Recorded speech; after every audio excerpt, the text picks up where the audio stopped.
She wasn't moving. She was curled on her side in the frozen grass beside a creek in the middle of nowhere, Montana, her coat shredded, her face so swollen she barely looked human.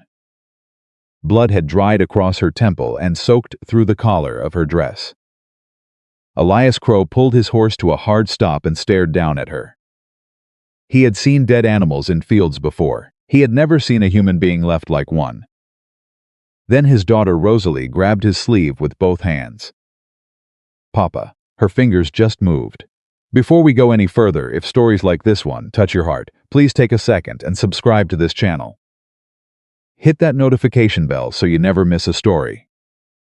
And when you're done watching, drop a comment and tell me what city you're watching from.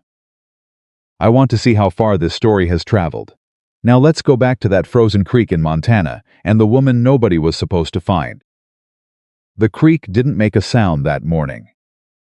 It had frozen sometime in the night, the thin surface crackling, where the current tried to push through underneath, and the entire valley had gone the kind of quiet that only came when the cold was deep enough to kill.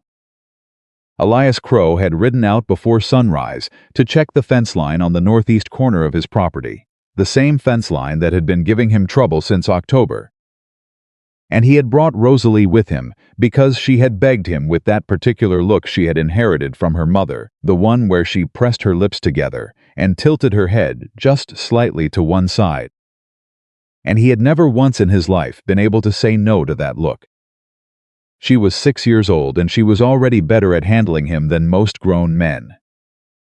She rode in front of him on the saddle, wrapped in his coat over her own, her small boots barely reaching the stirrups, her dark hair stuffed up under a wool hat that was 2 sizes too large.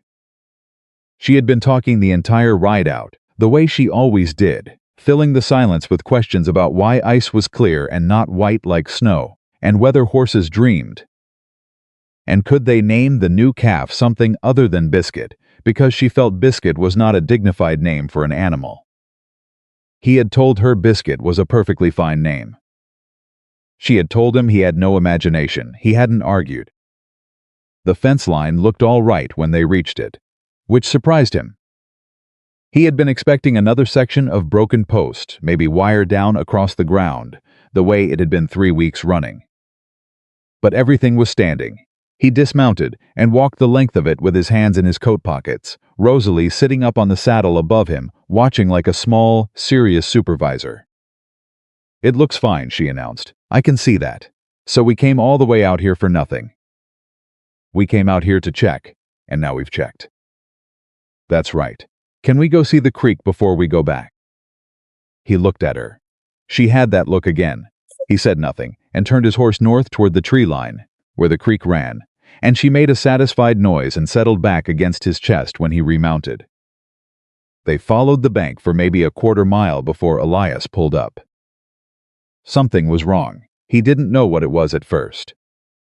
His eyes moved across the frozen grass, across the dead cattails bent low under ice, across the dark shapes of bare cottonwood trees lining the opposite bank. Everything looked the way it always looked in January. Cold, still empty, but something snagged at the back of his mind. He looked again, and then he saw it, a shape in the grass about 40 feet ahead, half hidden against the bank where the creek curved. It was the wrong color, too dark against the pale winter ground. Too rounded in a way that the landscape didn't explain. He didn't move for a moment, he just looked at it. Rosalie had gone quiet, which almost never happened. He felt her lean forward slightly in the saddle. "Papa," she said, her voice gone small. "What is that?" He didn't answer. He nudged the horse forward slowly, one hand moving back out of instinct to hold Rosalie steady, his eyes fixed on the shape. As they got closer, the details assembled themselves into something his mind didn't want to accept.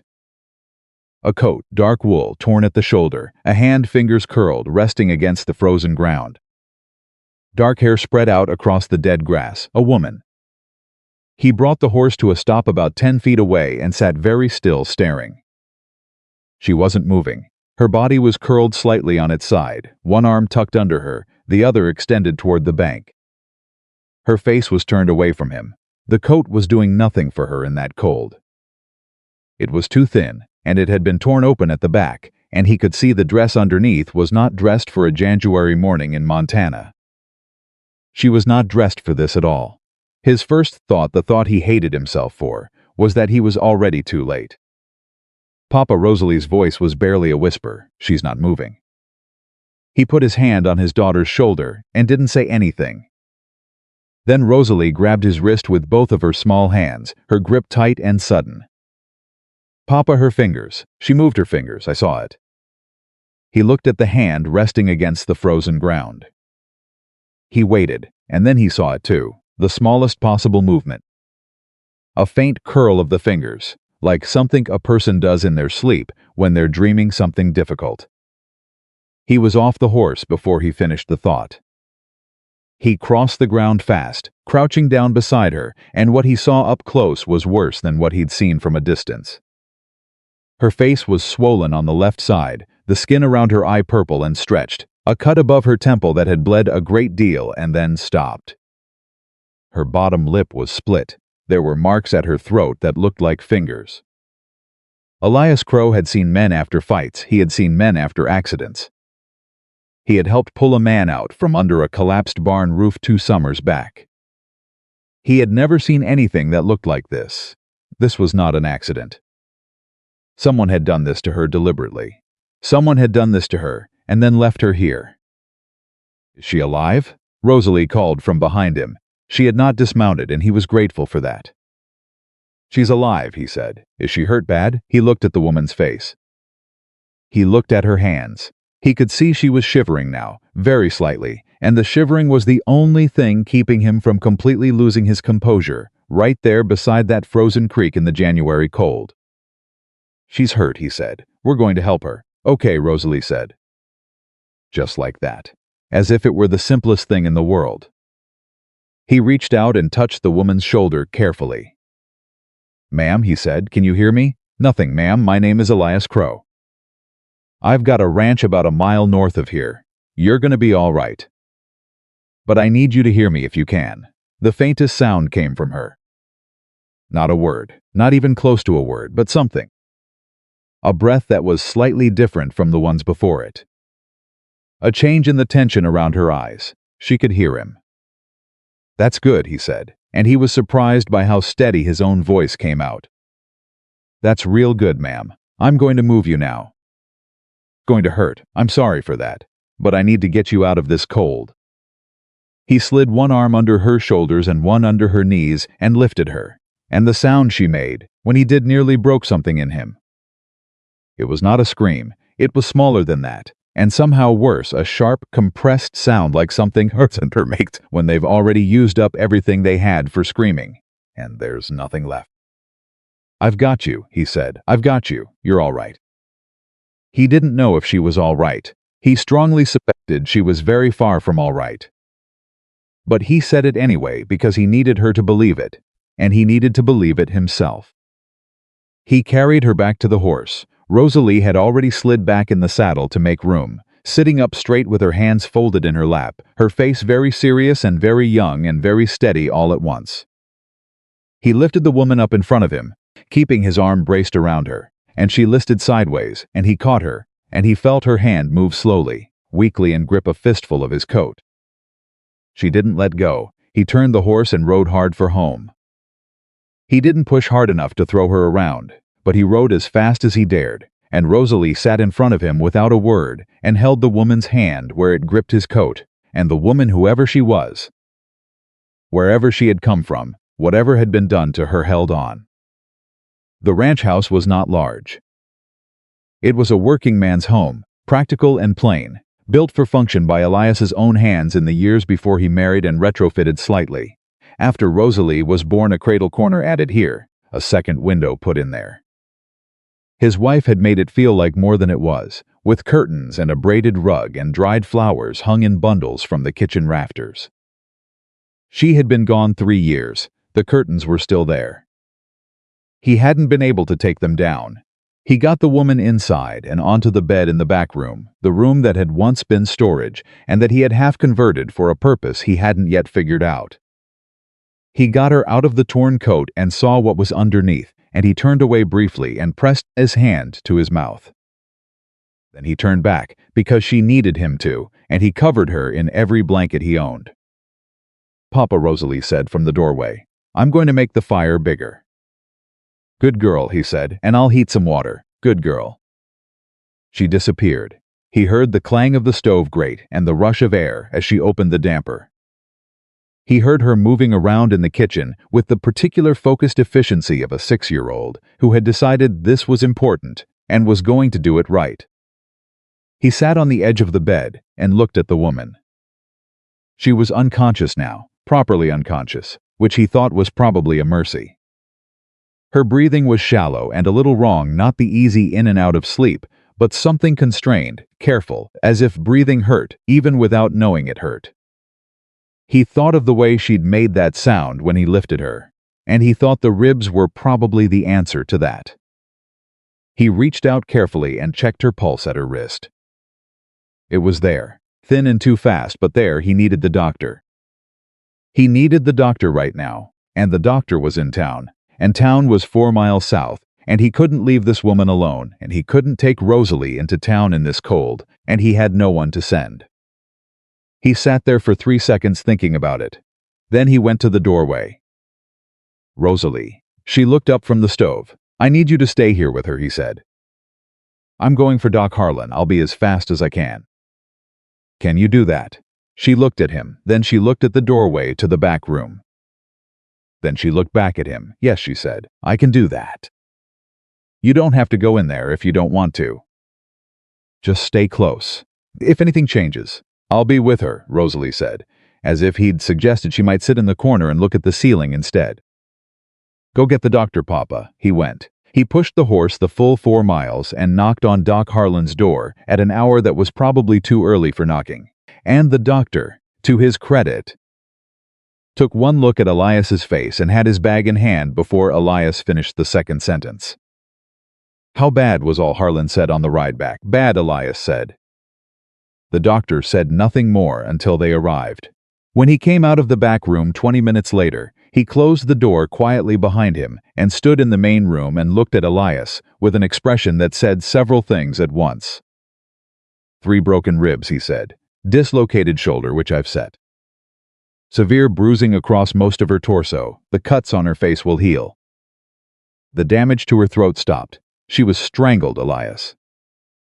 "Not all the way, but someone tried." Elias stood very still. "And the injuries," Harlan said carefully, "are not all the same age. Some of them are older, weeks, maybe a month, under the fresh ones." Neither of them said anything for a moment. "This wasn't one night," Harlan said. "No," Elias said, "I didn't think so. You know who she is?" "No, she have anything on her? Anything?" "Nothing," Harlan nodded slowly. "She might not wake up until tomorrow. She might not wake up at all. I have to be honest with you about that. But if she makes it through tonight, I think she has a real chance." "She'll make it," Rosalie said. Both men turned. She was sitting on the floor near the fireplace with her knees pulled up to her chest, her hat still on, watching them with an expression that did not invite argument. "She held on," Rosalie said, "the whole ride back. She held on to Papa's coat. People who are giving up don't hold on." Harlan looked at the little girl for a long moment. Then he looked at Elias. "She may be right," he said quietly. She was right. The woman made it through the night.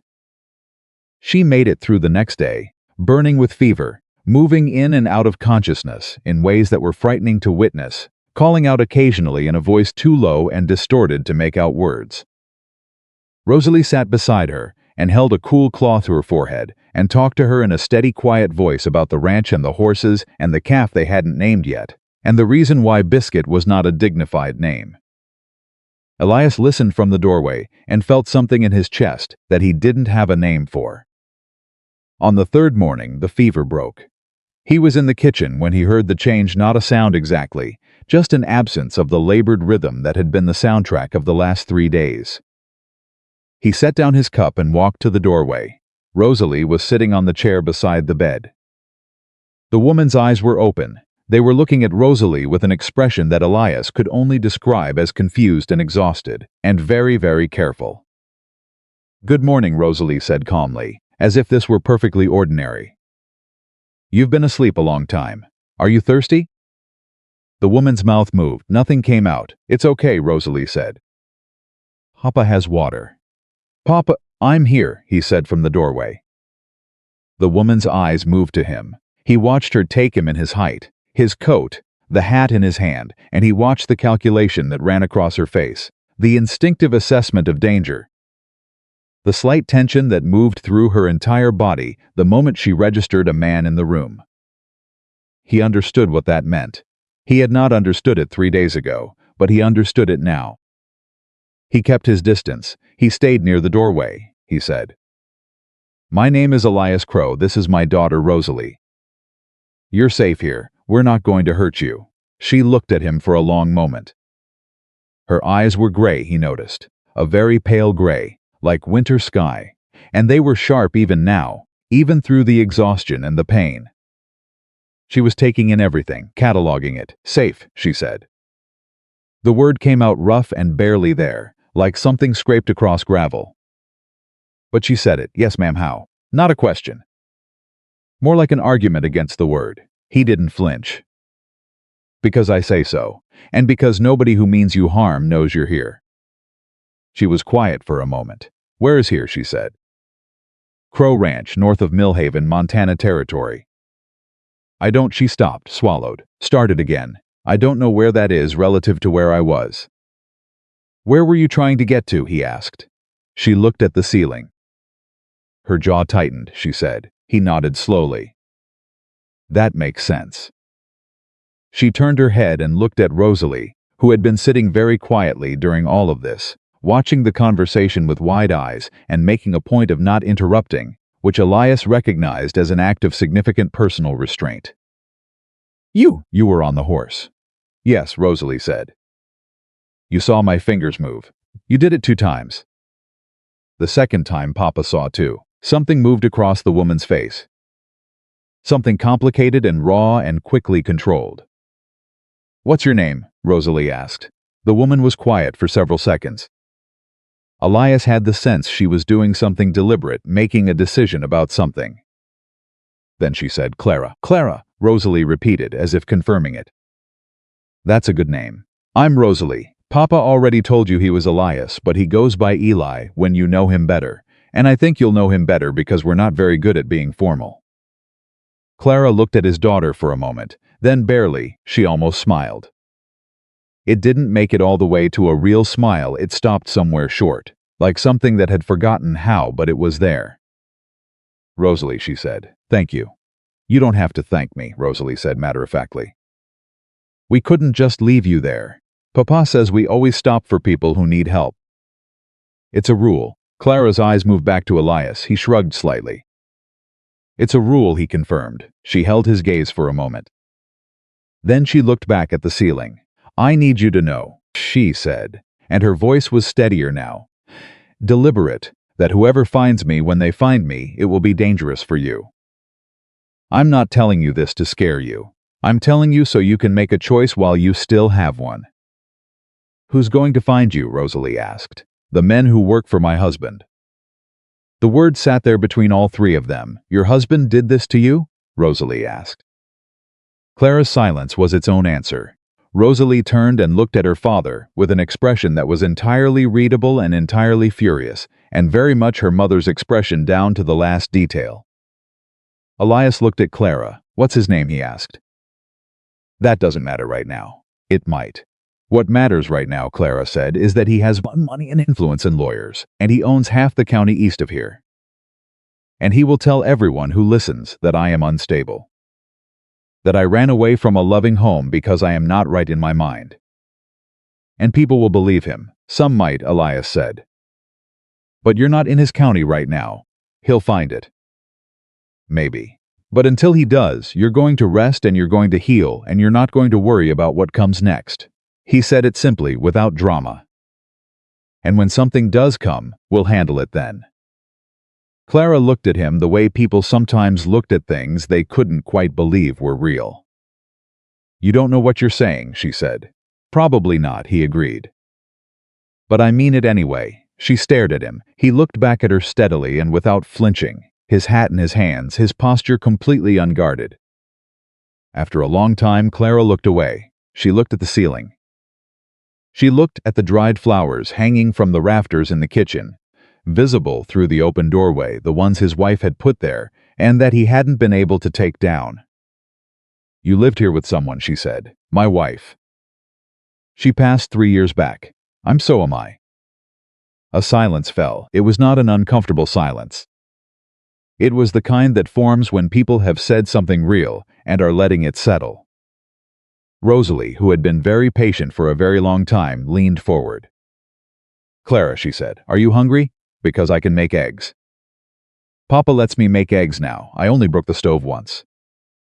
Clara looked at her. Something happened in her eyes. Something that cracked open very slightly and very briefly, and let something through that might have been grief or gratitude or both at once. "I'd like that," she said softly. "Yes, thank you, Rosalie." "Good," Rosalie said, and stood up with great purpose. "Papa, move, I need the stove." He stepped out of the doorway. Rosalie moved past him into the kitchen, with the focused energy of someone who had decided that this was her job now, feeding this woman, and she was going to do it properly. He looked back at Clara. She was watching Rosalie through the doorway. The look on her face was one he would remember for a long time. It was the look of someone who had stopped expecting kindness so long ago that the smallest amount of it landed like something enormous. He didn't say anything. He turned and went to help his daughter not break the stove again. In the weeks that followed, Clara healed. It was not fast. It was not easy. There were days when the pain was bad enough that she didn't get out of bed, and days when the fever crept back and Rosalie sat beside her and talked steadily about horses and weather and the ongoing negotiation regarding the calf's name. There were nights when Elias heard sounds from the back room that weren't physical pain, a different kind of sound, quieter and more contained. The sound of someone who had learned that crying quietly was safer than crying at all. He never knocked on those nights. He understood, in the wordless way that grief teaches people things, that what she needed on those nights was not company. What she needed was to know that the door would be there in the morning. He made sure it was. She started getting up after the second week. First, just to the kitchen table, where she sat with coffee in both hands and watched Rosalie's morning routine, with an expression of quiet attention that slowly, over days, shifted into something warmer. Rosalie narrated everything she did as she did it. "This is how you bank the stove coals so they last. This is why the second shelf is better for the bread. This is the cup Papa always uses because it's the biggest one, and he thinks I don't notice." And Clarice listened the way someone listens who has learned to take nothing for granted. She moved better by the third week. She was careful about it, the way people are careful when they've learned that bodies are not reliable, but she moved. She came out to the porch in the afternoon, when the sun was at its strongest, and sat in the chair with a blanket over her shoulders and looked out over the land. She didn't talk much during those afternoons. Elias worked nearby and didn't push.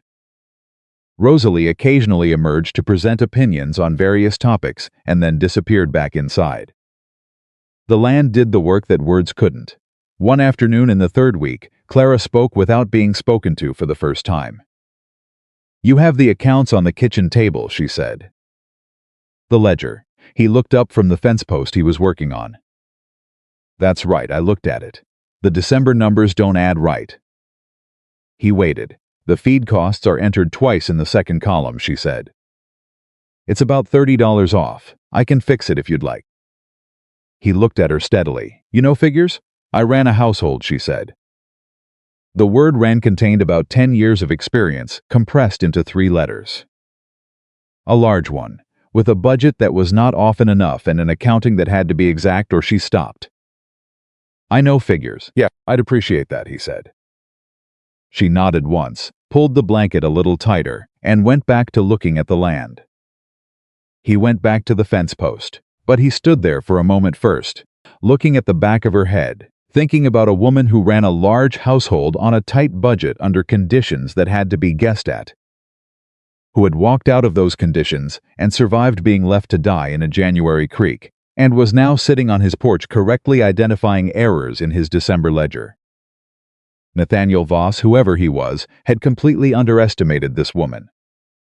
Clara fixed the ledger. Then she found two other errors, both from November, and fixed those as well, and left a note in the margin in a small, precise hand that explained each correction. He found it in the morning before she was up and read it twice. She wasn't just competent, she was meticulous. She was thorough. She thought through implications and checked her work. He started leaving the current month's figures on the table without saying anything. She started working through them without saying anything. It became a thing that happened. Rosalie noticed, the way Rosalie noticed everything, and said nothing, which meant she approved. The first real conversation, not logistics, not medical, not the brief and careful exchanges of people figuring out how to share a space without frightening each other, happened on a Wednesday evening in the 4th week. Elias had come in late from the north pasture, and Clara was at the kitchen table with the lamp lit and the ledger open, and Rosalie was already in bed, and the house was quiet in the way it only got after 8 o'clock. He hung his coat, washed his hands, poured coffee. He sat down across from her without thinking about it, the way he would sit down at his own table, and then caught himself and started to get up. "You don't have to move," Clara said without looking up. "It's your table." He sat back down. She kept working for a moment. Then she set down her pencil and looked up at him. "I want to tell you something," she said. He waited. "Not because you need to know, but because you should," she gestured slightly. "All of this, and because I think you're a person who will take it and not use it." "All right." She was quiet for a moment, arranging something. Then she said, "His name is Nathaniel Voss. If that name means anything to you, then you know why I ran." It did mean something. Elias had heard the name. Everyone in this part of Montana Territory had heard the name at some point. Voss was Eastern money come west. The kind of man who bought land and influence in roughly equal quantities and built himself into something that looked like respectability from a distance. "I know the name," he said. "Then you know he's not a man who loses things without looking for them." "No. He'll say I'm unstable," she said. It came out very flat, the flatness of something many times in the privacy of one's own thoughts. "He's been saying it for years. It's how he explains the things that happen. When I had a bruise that someone might notice, I was unstable and sometimes hurt myself without meaning to. When I looked frightened in public, I was unstable and prone to irrational fears. He's very good at it. He says it with such..." She stopped. Such genuine-looking concern. She looked at her hands on the table. "I have no money," she said. "I have no family that isn't more afraid of him than they are fond of me. I have no property in my own name, because nothing was ever in my own name. I have nothing that in a legal sense would prove anything." She said it very carefully, like reading from a document. "What I have is the truth, and the truth in his world is not worth very much." "Whose world is it here?" Elias asked. She looked at him. "Don't know," she said honestly. "That's what I'm afraid of." He turned his coffee cup in his hands. Outside, the wind pushed against the house, and the fire crackled and settled. "Clara," he said, "what do you need?" She blinked.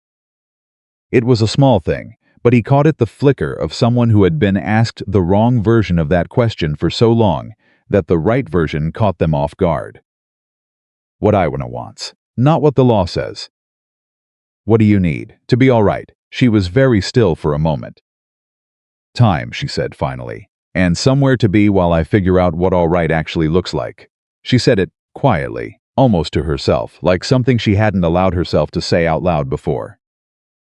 "That," Elias said, "I can give you." She looked at him across the kitchen table with the lamp between them. "Why?" she asked. "You could have kept writing that morning." "You didn't know me. I was nothing to you." "You weren't nothing," he said simply. "Rosalie's right. People who are giving up don't hold on." Clara looked at him for a long moment. Then she looked down at the ledger. "Your January numbers are going to be a problem," she said. "The feed costs went up, but the revenue estimate hasn't adjusted." "I know," he said. "I can run a projection if you'd like." "I'd appreciate that." She picked up her pencil. He picked up his coffee. Outside, the wind pushed against the house again. Inside, the fire held. And somewhere in the silence between two people who had both learned in very different ways that the world could take everything and still leave you sitting at a kitchen table on a Wednesday night, something very quiet and very real began to settle into the walls of Elias Crow's ranch house. Not a resolution, not yet. Just the first suggestion of warmth after a very long winter. The January projection Clara put together was more thorough than anything Elias had produced in 3 years of running the ranch alone. She had broken it down by category, noted where costs had shifted against the previous year, flagged 2 suppliers whose pricing had crept up in increments, small enough to miss if you weren't looking carefully, and written a margin note in that small precise hand of hers, suggesting he renegotiate the hay contract before March, because the spring price would be worse. He read it twice at the kitchen table the morning she left it there. And then he sat with his coffee going cold and thought about the fact that Nathaniel Voss had spent years telling everyone who would listen that this woman was not in her right mind. Rosalie came in from outside, stomped the cold off her boots, looked at the papers spread in front of her father, and said, "Is that Clara's work?" "It is. Is it good? It's better than mine." Rosalie nodded as if this confirmed something she had already decided. "She's smart," she said. "You can tell when she talks. She listens to everything, and then she says exactly the right thing. Not too much, just exactly what's needed. I noticed that." "She listened to me talk about the calf for almost an hour yesterday," Rosalie said, "and at the end she said maybe we should let that calf decide its own name by which one it responded to." She paused. "I've been testing it. The calf doesn't respond to biscuit." "What does it respond to?" Rosalie looked at him very seriously. "Margaret." He looked at his daughter. "Clara suggested it," Rosalie said, with the air of someone whose position had been professionally validated. "So it's Margaret now." He went back to the projection and said nothing, and Rosalie disappeared into the back of the house, and from somewhere down the hall came the low sound of Clara moving around. The careful, unhurried rhythm of someone learning how to exist in a space without bracing for the next blow. He had started to recognize that rhythm. He had started to understand, without her saying so, what it meant when she went still suddenly at a loud noise, or when she positioned herself near the door in a room, or when she tracked his movements just slightly. Not with fear exactly, but with a readiness that had been trained into her by years of needing it. He understood it because he didn't comment on it, and he didn't comment on it because commenting on it would mean she had to explain it. And she had given him enough of an explanation that night at the kitchen table that he didn't need her to give him more. He just moved predictably. He announced himself when he came in. He didn't raise his voice around the house. These were not accommodations that cost him anything. They were the ordinary decencies of sharing a space with another person, and the fact that they seemed to help her was something he turned over in his mind, sometimes when he was out working, wondering what kind of life a woman had to have lived for ordinary decency to feel like a gift. February came in hard. 3 days of snow that kept everyone inside and reduced the world to the ranch house and the barn and the narrow path between them. Elias made the path every morning and came back cold and loaded with firewood, and Clara made coffee without being asked, and Rosalie read aloud from the one school primer she had not yet memorized, and the 4 walls of the house held them all. It was on the 2nd day of the storm that Clara started helping, in a way that went beyond the ledger. She came into the main room while Elias was trying to repair a harness that had split at the buckle, and she sat across from him and watched him struggle with it for approximately 45 seconds before she said, "You're working against the grain of the leather. You need to push with the awl at this angle." She leaned forward and indicated with one finger, not touching, just showing, or it'll tear wider when you pull through. He stopped. He looked at her. "I grew up on a farm," she said. "Before." She said the word simply, without elaboration, in the way people say a word that contains a whole world they've closed the door on. "Show me," he said. She showed him. Her hands were steady and sure on the leather in a way that didn't match the careful way she'd been moving around the house. And he noticed that the way competence brought a different version of her out. a version that didn't look over its shoulder. "You're good at this," he said. "I'm good at a number of things," she said quietly. He didn't find that useful. He didn't ask who. He didn't need to. "It's useful here," he said. She looked at him briefly. Then she went back to the harness. They worked together in silence for a while, and Rosalie came and sat on the floor nearby, and drew horses in the margin of an old newspaper with a piece of charcoal, and the storm pushed against the windows, and the fire held. And it was the most ordinary kind of afternoon, and Elias thought that ordinary was a thing most people didn't know was a gift until they'd gone without it. Then Rosalie looked up from her drawing and said, "Clara, did you ever want children?" The question landed in the room like a stone dropped in still water. Elias looked up. He watched Clara's hands go still on the leather for just a moment. One moment, controlled and brief, and then she continued working. "Rosalie," he started. "It's all right," Clara said. She was quiet for a second. "I did. Yes, very much." "But you don't have any. Why not?" Rosalie, Elias said. "Papa, she doesn't have to answer if she doesn't want to," Rosalie said reasonably, and then looked back at Clara with the direct and unguarded attention of a child who genuinely wants to understand. "You don't have to answer if you don't want to, Clara." Clara set the harness down. She looked at Rosalie with an expression that was complicated and quiet and very adult, and she said, "It wasn't something that was up to me." Rosalie thought about this. Because of him, yes. Because he didn't want children, because he wanted. She stopped. She picked the harness back up. He wanted things a certain way. And children would have changed that. Rosalie was quiet for a moment, working through this. Then she said, "I'm glad you're here. I know that's probably not the right thing to say given everything. But I am." Clara looked at her. Something crossed her face that she didn't try to hide this time, and it was small. "It's exactly the right thing to say," she said. The storm ended on the third day and the world came back, and with it came the first hint of trouble. It was nothing obvious. Just a man on a horse on the road past the ranch. A man who stopped and looked at the property longer than a passing traveler usually did. Elias was in the yard splitting wood when he saw it, and he set the axe down and watched the man, and the man looked at the house and then at Elias and then moved on. He didn't know the man, but he remembered the look. He didn't say anything to Clara that evening. There was nothing to say yet. It was a man on a road looking at a property. There was no law against that. But he noticed, in the days that followed, that he started paying attention to the road in a way he hadn't before, cataloging who passed and how often and whether anyone slowed. Clara noticed him noticing. She didn't say anything directly. But one morning at the kitchen table she set down her coffee and said, "How many people in Millhaven know I'm here?" He looked at her, Doc Harlan, and he won't say anything. "No one else? I haven't spoken of it. Rosalie hasn't been to school since the storm." He paused. "But this is a small county.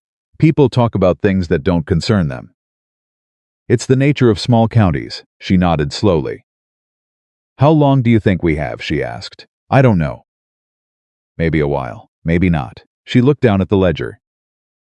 Her hands were very still on the table. "When he comes," she said, "he will not come alone.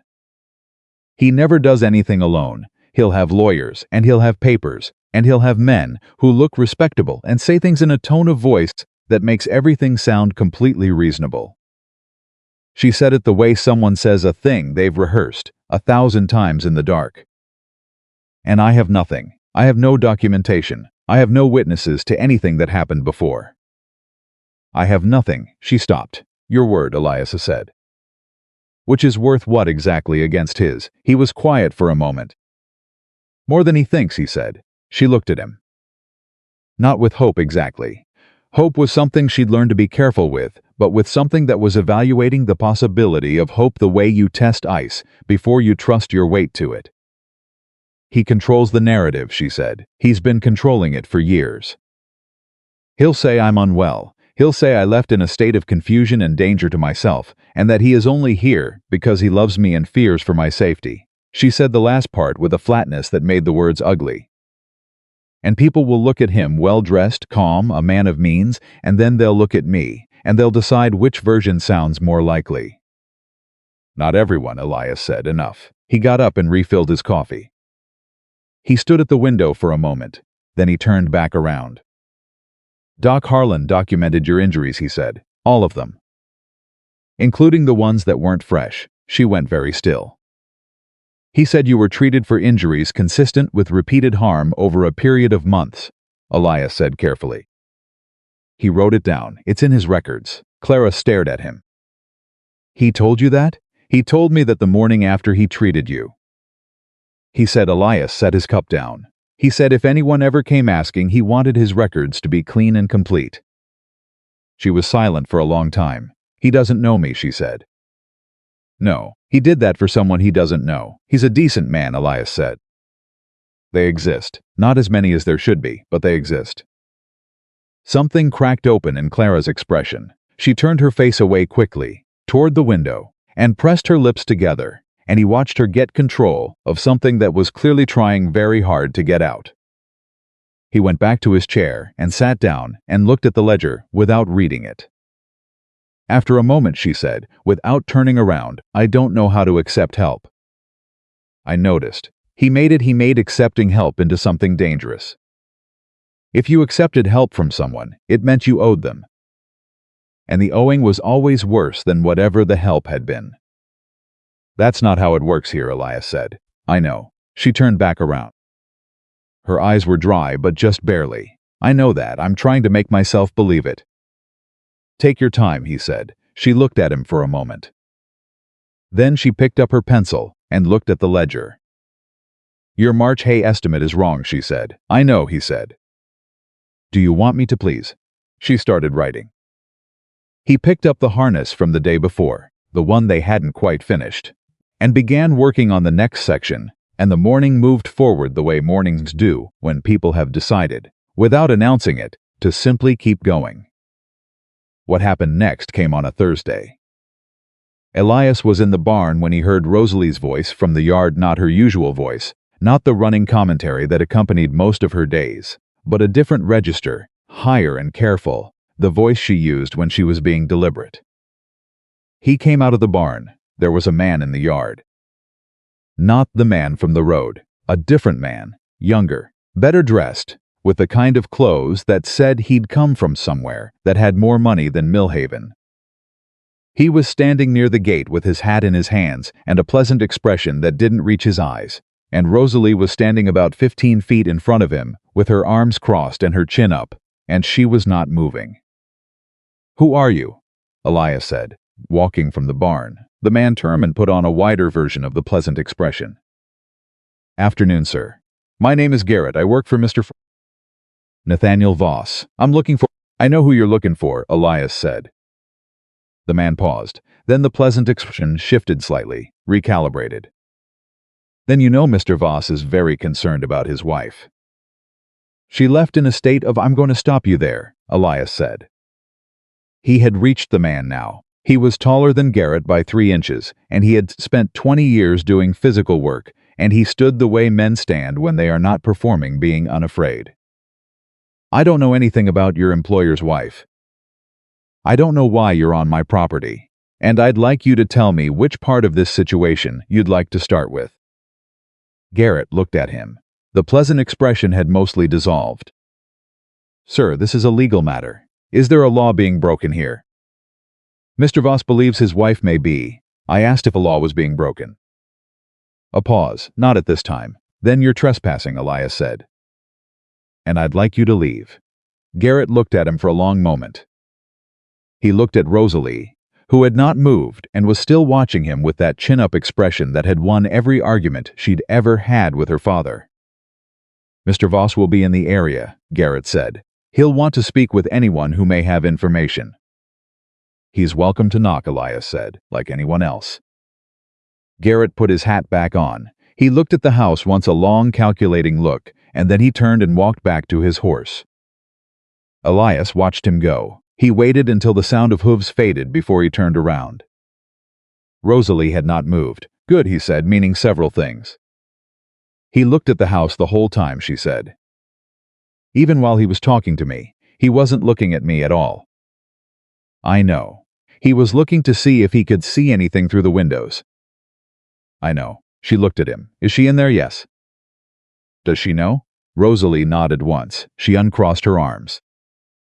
She looked at the road where Garrett had gone, and then she looked back at her father with an expression that was his daughter's face, and also somehow more older than 6, weighted with something that 6-year-olds shouldn't have to understand. He's going to come back, she said, isn't he? Probably, Elias said. But not today. He went inside. Clara was in the main room. She had heard it, or some of it, because she was standing near the interior wall with her hands at her sides and a stillness about her that was very different from the careful stillness she usually carried. This was a different kind, braced. That was one of his men, she said. Yes, Garrett. If it was the one I'm thinking of, his name is Garrett. That's what he said. She closed her eyes for a moment. When she opened them, they were very clear and very level. He'll report back tonight, she said. Nathaniel will be here within the week. Probably. Elias. She stopped. It was the first time she had used his name without the formal distance of Mr., and he felt it, and he thought she felt it too because she paused slightly when it came out. You need to think about what you're willing to risk. He will make this very hard for you. Your reputation. Your business. He has the ability to affect both, and he will use that ability without hesitation. He's done it before. To people who helped me before. She said the last part very quietly. There was a woman in town years ago. She let me use her parlor to sit for an afternoon when things were bad. He found out. He made her husband's business dealings very difficult for 6 months. Small things. Things he could deny, but she stopped helping me after that. I'm not her husband, Elias said. That's not the point. I know what the point is. And I'm telling you I understand it, and I'm not asking you to leave. She looked at him with that expression. She had the one that was measuring the ice, testing the weight. Why, she said. And it wasn't the same why as before, the one from the kitchen table weeks ago. This one was harder. Why is it worth it to you? He was quiet for a moment. He looked at the doorway to the hall, where Rosalie had gone, and he thought about how to say something true without saying more than he had earned the right to say. Because you fixed my accounts, he said finally, and you showed me how to work the harness. And Margaret responds to her name. He paused, and because when I carried you out of that field, you held on. And I've been thinking about that for 6 weeks, and I still think it means something. Clara stared at him. He turned and picked up his coat. I'm going to send word to Harlan, he said. He should know Voss is in the area. His documentation is going to matter, Elias. He stopped. Thank you, she said.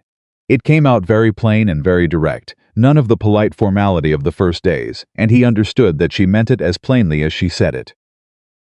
Don't thank me yet, he said. We haven't won anything. No, but you haven't run. He put his coat on and went for his horse. He was on the road to town when he heard hooves behind him and turned to find Rosalie on the smaller horse, hat jammed down, coat buttoned wrong in her hurry. Catching up with a look on her face that said she had made a decision, and he was going to need to accept it. You are not coming to town, he said. I'm not going to town, she said. I'm going with you to town. That is the same thing. Papa, she pulled alongside him. She's alone at the house. He looked at her. She looked back at him. She's been alone in that house before, he said. She's been alone in the house before when nobody knew she was there, Rosalie said patiently. Now somebody knows. And she's alone, and she knows that somebody knows, and that's different. That's the kind of alone that's very loud. He looked at his daughter for a long moment. You're 6 years old, he said. Yes, she said, and I'm right. He pulled his horse up. He thought about it. He thought about Clara in the house, standing near the wall with her hands at her sides and that braced stillness around her, and he thought about Rosalie's very specific and accurate description of the kind of alone that was very loud. All right, he said. We go together. We're quick. And you stay beside me, obviously, Rosalie said. They rode to town together. Doc Harlan's office was the same as it always was, practical, clean, smelling of the particular smell of a doctor's working space. Harlan opened the door and looked at both of them and said, This is about Voss, isn't it? His man was at the ranch today, Elias said, looking for her. Harlan didn't say anything for a moment. He stepped back and let them in. He went to the cabinet against the far wall and opened the second drawer and took out a folder that was thicker than Elias had expected. "I've been adding to this," Harlan said. He set it on the desk. Every notation, every measurement, every observation. She presented with injuries consistent with sustained, repeated physical harm. "I've noted the differential ages of injuries, the pattern of the bruising, the damage to the throat." He looked up. "This isn't something that happened once. This is a record." "Will it hold up?" Elias asked. "Legally?" Harlan spread his hands. "That's not my world, but medically it's thorough. And if a judge or a jury looks at this alongside whatever Voss brings." He stopped. "It's not nothing, Elias, it's substantial." She says he has lawyers. "I know, but lawyers work with what exists." Harlan tapped the folder. "This exists." Rosalie, who had been standing very quietly in the corner, said, "Are there other people who could say things? People in town who know about him?" Both men looked at her. "What do you mean, sweetheart?" Harlan asked. "I mean..." She chose her words carefully, with the deliberateness of someone who has been paying attention to adult conversations for 6 years and has learned a great deal from them. "Men like that, he's been here before, right? In this area? He buys land and does business, and people have seen him. And maybe some people have seen things, or heard things that weren't quite right. They maybe didn't say anything, because there was no reason to. But if there was a reason..." She stopped. She looked at Harlan. "You've known people in this county a long time," she said. "More than us. Is there anyone like that?" Harlan looked at the 6-year-old for a long moment. Then he looked at Elias. "Your daughter," he said, "is considerably smarter than most adults I treat." "I'm aware," Elias said. Harlan sat down heavily in his chair. He laced his fingers together. He looked at the folder on the desk with an expression that was working through something. "There's a woman," he said slowly, "Margaret Hale. She was married to a land agent who did business with Voss about 4 years ago. Her husband came to me twice in 6 months with injuries that were called something else. Riding accidents, both times. He was quiet. He died in what was ruled a riding accident 8 months later. His land transferred to Voss in the settlement of debts." The room was very quiet. "She's still in the county," Harlan said. "She runs the boarding house on Franklin Street. She doesn't talk about it. But I've always thought she was waiting. For something." "For a reason," Rosalie said. "Yes," Harlan said, "I think so." Elias picked up his hat. He turned it in his hands. "Would you talk to her?" he asked. Harlan nodded, slowly, like a man who had been deciding something for a long time and had just finished deciding. "Yes," he said, "I think it's time." They rode home as the sun went low and the cold came back up, and Rosalie sat in front of Elias on the saddle and was very quiet most of the way, which was unusual enough that he checked on her twice. "You're thinking," he said. Yes. "About what?" "About what?" she said. "Clara. About how he makes the narrative and people believe it because he's calm and well-dressed." She paused. "He's not more believable because he's right. He's more believable because he looks like he should be right. And that's not the same thing." He looked at the back of her head. "No," he said, "it isn't. But Doc Harlan's records don't care what he looks like," she said. "And Mrs. Hale's story doesn't care what he looks like. And we don't care what he looks like." She paused.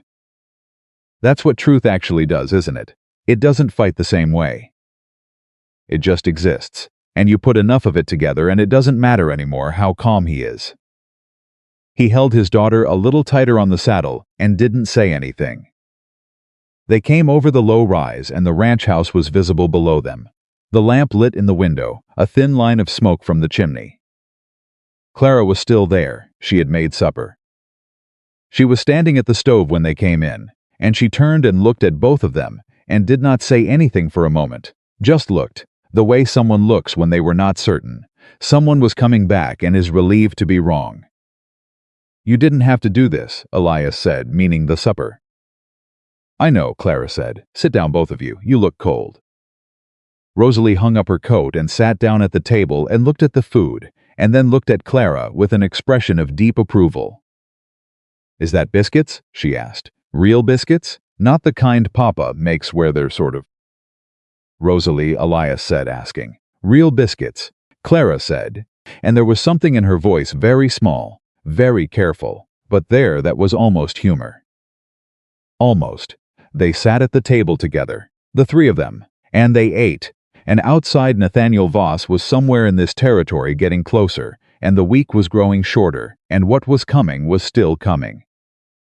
But inside the house the biscuits were real, and the lamp was lit and the fire held, and Rosalie talked about Margaret the calf and Elias answered, and Clara listened and sometimes quietly, she spoke. And what was building in the walls of that house slowly, the way all real things build, was not just warmth. It was the shape of something worth defending. Nathaniel Voss arrived on a Tuesday. Elias knew it was Tuesday because Rosalie had been marking the days on a piece of paper tacked to the kitchen wall since Garrett's visit. A small serious calendar that she checked every morning with the gravity of someone monitoring something important. 6 days after Garrett, 5 days after Harlanson sent word to Margaret Hale. 4 days after Margaret Hale sent a note back that said simply, I've been waiting for someone to ask. 3 days after Elias rode to the county seat and spoke to a man he knew there, a man who had once owed him a significant favor, and who now worked in the land records office, and who, after a long conversation and a longer silence, agreed to pull the documentation on Voss's property acquisitions over the past 7 years. 2 days after that documentation came back, and Elias sat at the kitchen table until past midnight reading it, while Clara sat across from him reading it too. Her face getting very still in a way he had learned, meant she was understanding something she had suspected, but not confirmed. One day after Clara looked up from those papers and said, in a voice completely without emotion, he did this before me. There was a woman before me. Her name was Helen. I heard her name once, early in our marriage, and when I asked about her, he said she had been unstable and had gone to live with family in the East. I believed him. She paused. I believed him for 3 years before I stopped believing anything he said. And then Tuesday morning came. Elias was splitting wood in the yard when he saw the horses on the road. Not one horse. 4. Moving at a deliberate pace, the pace of men who were not in a hurry because they did not believe they needed to be. He set the axe down. He did not go inside immediately. He stood in the yard and watched them come, and he counted them, and he recognized Garrett at the front, and he recognized the man beside Garrett by the way he sat a horse straight-backed, unhurried. The posture of a man who had spent his entire life in rooms where he set the terms. Nathaniel Voss was not what Elias had constructed in his mind. He was not large, he was not physically imposing, he was perhaps 50 lean, with the kind of face that photographers liked, strong jaw, clear eyes, silver at the temples, in a way that looked distinguished rather than old. He was dressed in a dark coat that was clearly expensive, and he wore it easily, and when he dismounted in front of the gate, he handed his reins to Garrett without looking and walked toward Elias with his hand already extended. Mr. Crow, he said. His voice was warm. That was the first thing Elias registered, the warmth of it. Not performed warmth, not the warmth of a man trying to seem friendly, but the easy, practiced warmth of a man who had spent decades making other people feel that he was the reasonable one in every room. I'm Nathaniel Voss, thank you for seeing me. Elias did not shake the hand. He let it hang there for 1 full second, long enough for Voss to feel it, short enough that it wasn't a scene, and then he said, I didn't agree to see you. You rode up. Voss lowered his hand with no change in expression. He tilted his head slightly, the way a man does when he's filing something away. Of course, he said. I apologize for arriving without notice. I've been worried about my wife. Is that right? She's been unwell. She left our home in a state of considerable distress, and we've all been very concerned. He said, the way Clara had described, with genuine-looking worry, the specific texture of a man who cares deeply and only wants to help. I understand she may have come through this area. I'm not here to cause any trouble, Mr. Crow. I just want to make sure she's safe. Safe from what? The briefest pause. From herself, primarily. She has episodes. I'm sure if you've encountered her, you've seen something of that. I haven't said I've encountered anyone. Another pause. Slightly longer. Voss looked at him with those clear, steady eyes, recalibrating. No, he said. He smiled. It was a good smile. You're a careful man. I try to be. Then let me be equally careful. Voss clasped his hands in front of him. I have documentation from 2 physicians confirming my wife's history of instability. I have a legal writ authorizing her return to my custody as her husband and her primary caretaker. And he glanced briefly at Garrett, witnesses who can place her in this county. So I will find her, Mr. Crow. I'd simply prefer to do it with cooperation rather than without. The last sentence was very quiet and very pleasant, and had the specific weight of a man who had used that sentence before, and knew exactly how it landed. Elias looked at him for a long moment. I think you should leave, he said. Voss studied him. Mr. Crow, you came onto my property without invitation. You've made implications about a person I haven't confirmed knowing, and now you're making what sounds a great deal like a threat. Elias took 1 step forward. Not aggressive. Just closing the distance by enough that Voss had to hold his ground or step back. I'd like you to leave. You can come back with your paperwork and your lawyers, and we can have this conversation properly. But right now, today, you're going to get back on your horse. Something moved through Voss's eyes. It was very quick and very cold, and it was not the warmth that had been there a moment ago.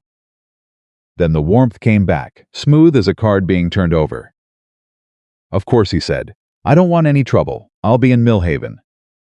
When you're ready to talk, I'm easy to find.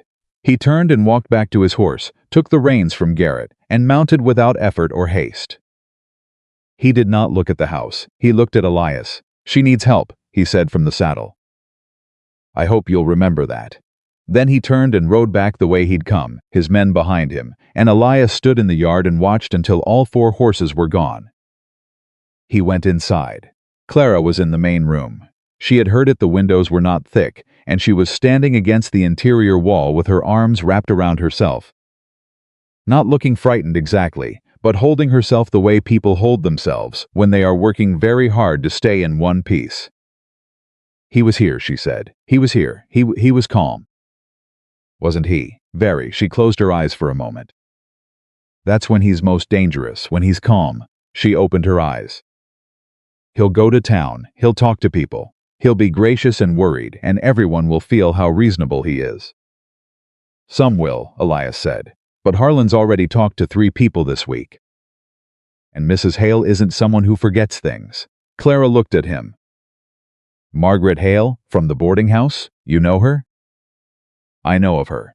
I know what happened to her husband. She was quiet for a moment. She's willing to speak? She said she's been waiting for someone to ask. Something moved through Clara's face, complicated raw, and quickly gathered back in. She turned away. She pressed one hand to the wall and stood there for a moment, not speaking. Then Rosalie came in from the back of the house and looked at both of them and said, "He's gone?"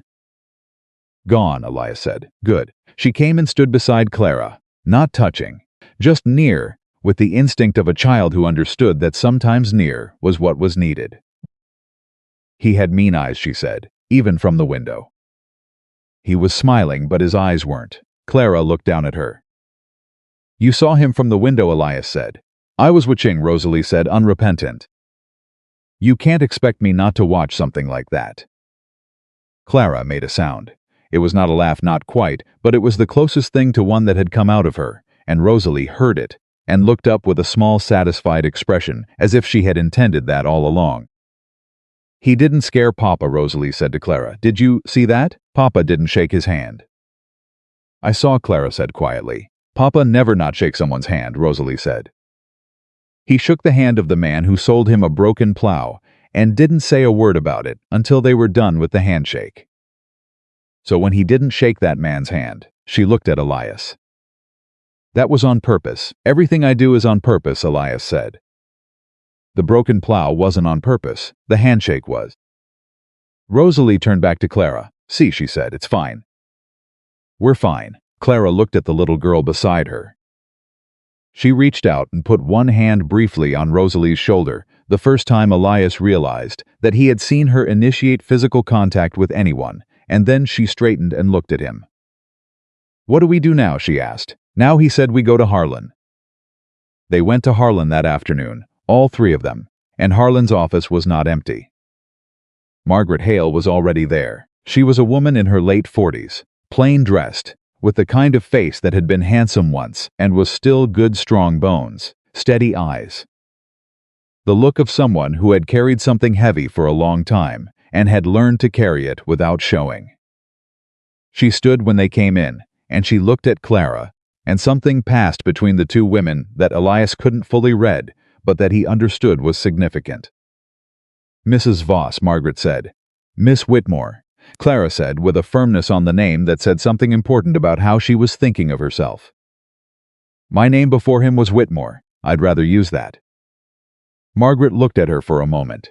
Then she nodded, once, with the weight of someone who understood exactly why that mattered. "Miss Whitmore," she said, "my husband was Thomas Hale. He sold grain and managed land contracts, and 4 years ago he told Nathaniel Voss no on a land deal that Voss wanted very much.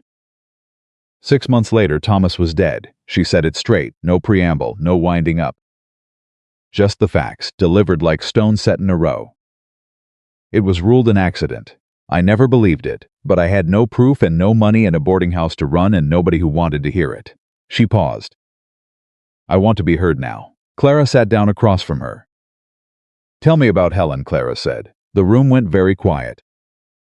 Margaret looked at her sharply. "You know about Helen."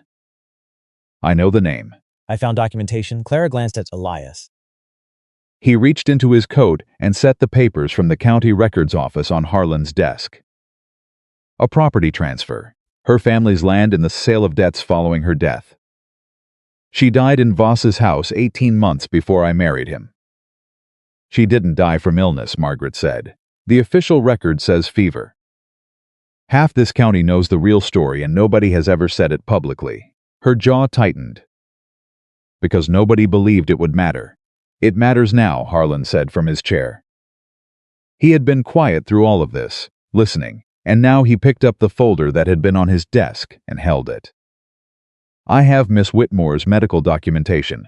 I have the records from her treatment. I have 4 weeks of observations." He set the folder down with a finality that said something about what he had decided. "And I'd like to know who in this county is willing to stand beside that." Nobody spoke for a moment. Then Margaret Hale said me.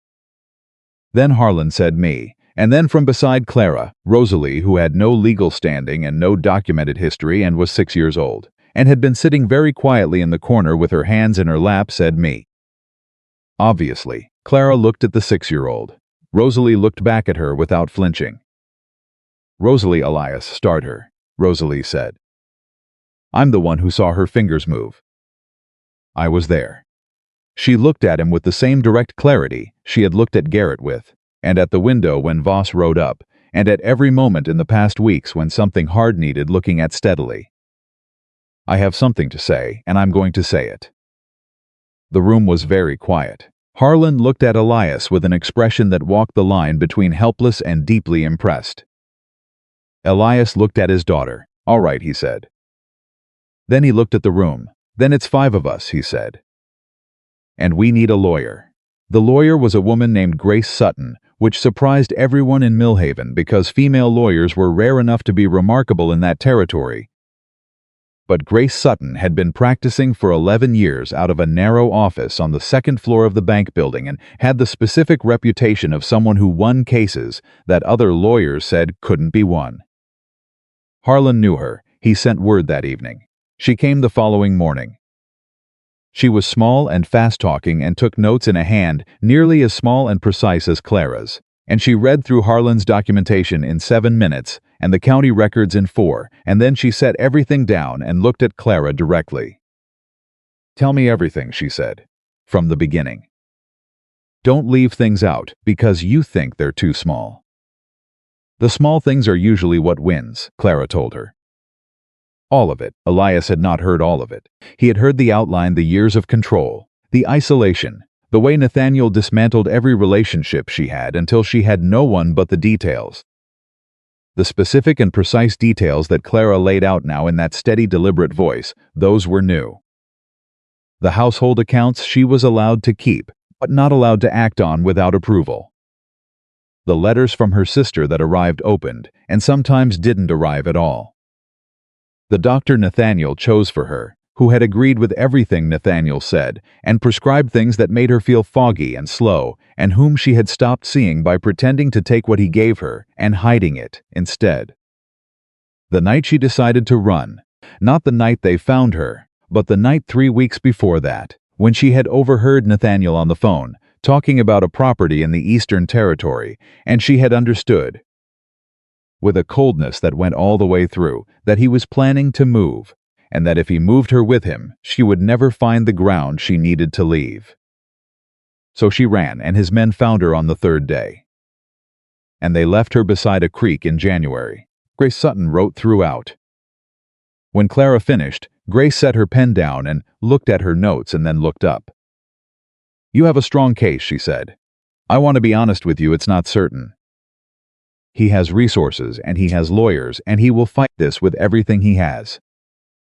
But you have medical documentation, you have witnesses, you have property records showing a pattern, and you have a county record that shows he has done this before." She paused. "And you have something else." "What?" Clara said. "You," Grace said. "You're not who he says you are. Anyone who spends 5 minutes with you can see that. The woman he describes confused, unstable, a danger to herself is not the woman sitting across from me. And juries are perceptive, Miss Whitmore. They look at people and they decide." Clara was very still for a moment. "What do I need to do?" she asked. "Be exactly who you are," Grace said. "Don't apologize for it. Don't soften it. Don't make yourself smaller to be easier to believe." She looked at her steadily. "The woman he spent years trying to make you believe you were, she doesn't exist. Show them the woman who does." Something happened in Clara's face when Grace said that. It was not dramatic, it was very quiet. The kind of shift that happens inside something structural, a change in how weight is distributed, a settling into a different foundation. She looked at Elias. He nodded once. She looked back at Grace. "When does this start?" she asked. "It's already started," Grace said. "Voss filed a writ yesterday with the county court. We have 10 days to respond. I'm going to respond tomorrow morning." The 10 days that followed were the most grueling of Elias's adult life, and that included the winter his wife got sick.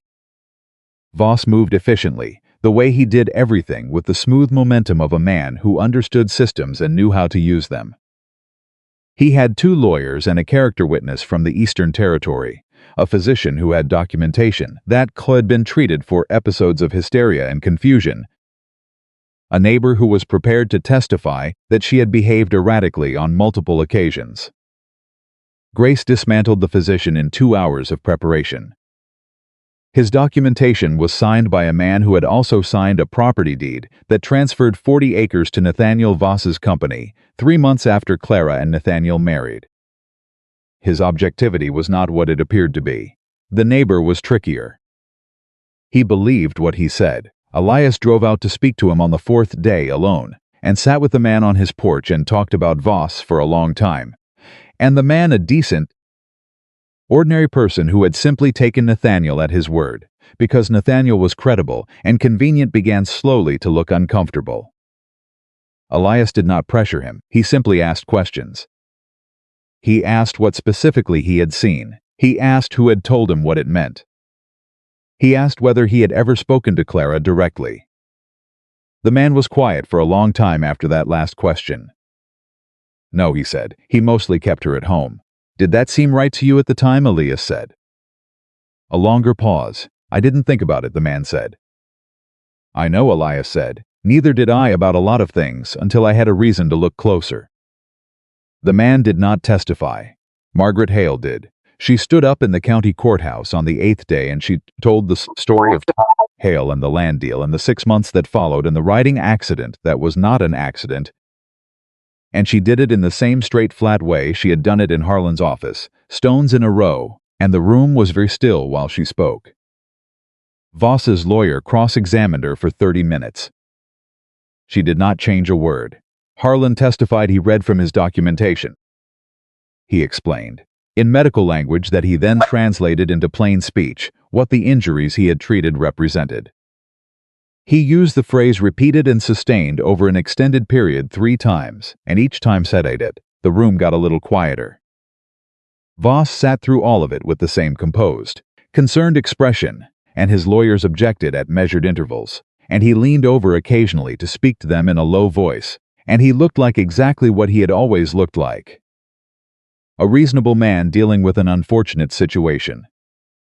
Then Clara testified. She walked to the front of that room, and she sat down, and she looked at the judge, and she did not look at Nathaniel, not at first, and she answered Grace's questions in her own voice, that voice that was level and precise and carried every word with the weight of someone who had thought carefully about what was true and was only going to say what was true.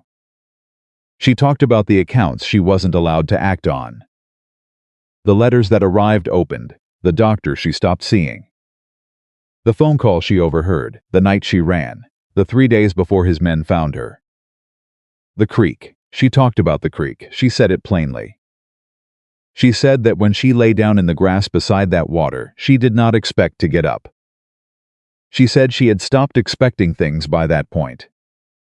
She said she had been so thoroughly convinced, over so many years, that she was the problem, confused, unstable, a burden and a danger to herself, that lying in the cold in January felt like a logical conclusion to a life she had been told she was failing at. The room did not make a sound, and then she said, "A little girl saw my fingers move." She said it simply, no drama, no swelling in the voice. Just the fact of it, placed in the room like something solid. Her name is Rosalie Crow. She's 6 years old. She had never met me in her life. She saw my fingers move, and she told her father, and her father picked me up and carried me out of that field, and neither of them knew who I was or what was following me, or what it would cost them to help me. She paused. And I want to say that I have spent years believing I was someone no one would stop for. Someone who didn't warrant the trouble. Someone whose word couldn't be trusted, and whose mind couldn't be trusted, and who was fundamentally not worth the difficulty.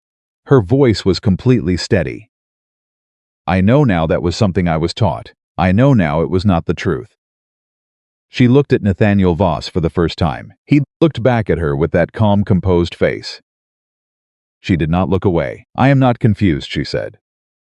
"And I am not yours." The room held it. Voss's lawyer stood up and said, "Your Honor, the witness is clearly emotional." "The witness is clearly speaking," the judge said, with a dryness that cut the sentence off cleanly. "Continue, Miss Whitmore," she continued. She was on the stand for 2 hours. Voss's lawyer came at her from every angle. He had the instability documentation, the physician's records, the neighbor who had ultimately not shown up, the evidence of her departure in a state of confusion and distress. Grace had prepared her for all of it, and Clara answered every question with the same thing. Was it actually true? Not what sounded better, not what was easier to defend. What was true? At one point, Voss's lawyer asked her whether she could admit that she had been at times confused and distressed during her marriage. She said yes. "Thank you," he said, moving on. "I wasn't finished," she said. He stopped.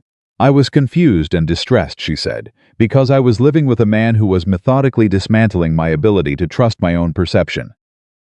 That is what he does. It is not evidence of a condition I was born with. It is evidence of a condition I was put in." Voss's lawyer sat down. Grace said simply, nothing further. The judge recessed for the afternoon. Elias sat in the corridor with Rosalie beside him, and they waited, and neither of them spoke for a long time. And then Rosalie said, "She was incredible." Yes, she didn't shake, not once. No. I would have shaken, I would have too. Rosalie leaned against his arm. "She held on, Papa," she said, like on the horse. She just held on. He put his arm around his daughter, and they sat there in the corridor and waited for the world to decide. The deliberation took 3 hours. Grace came out of the judge's chambers with a face that was professionally composed, but with something underneath it that was not composed at all, and she walked directly to Clara, and she said, in a low and steady voice, "The writ is dismissed. The instability documentation is ruled insufficient against the medical counter-evidence." His custody claim has no legal standing in this jurisdiction. She paused. And the judge has referred the matter of the property transfers, including Helen's family land, to the territory court for further review. The silence lasted about 2 seconds. Then Margaret Hale, who was standing 3 feet away, made a sound that was not crying and not laughing, and was something in between that had no clean name, and she put her hand over her mouth.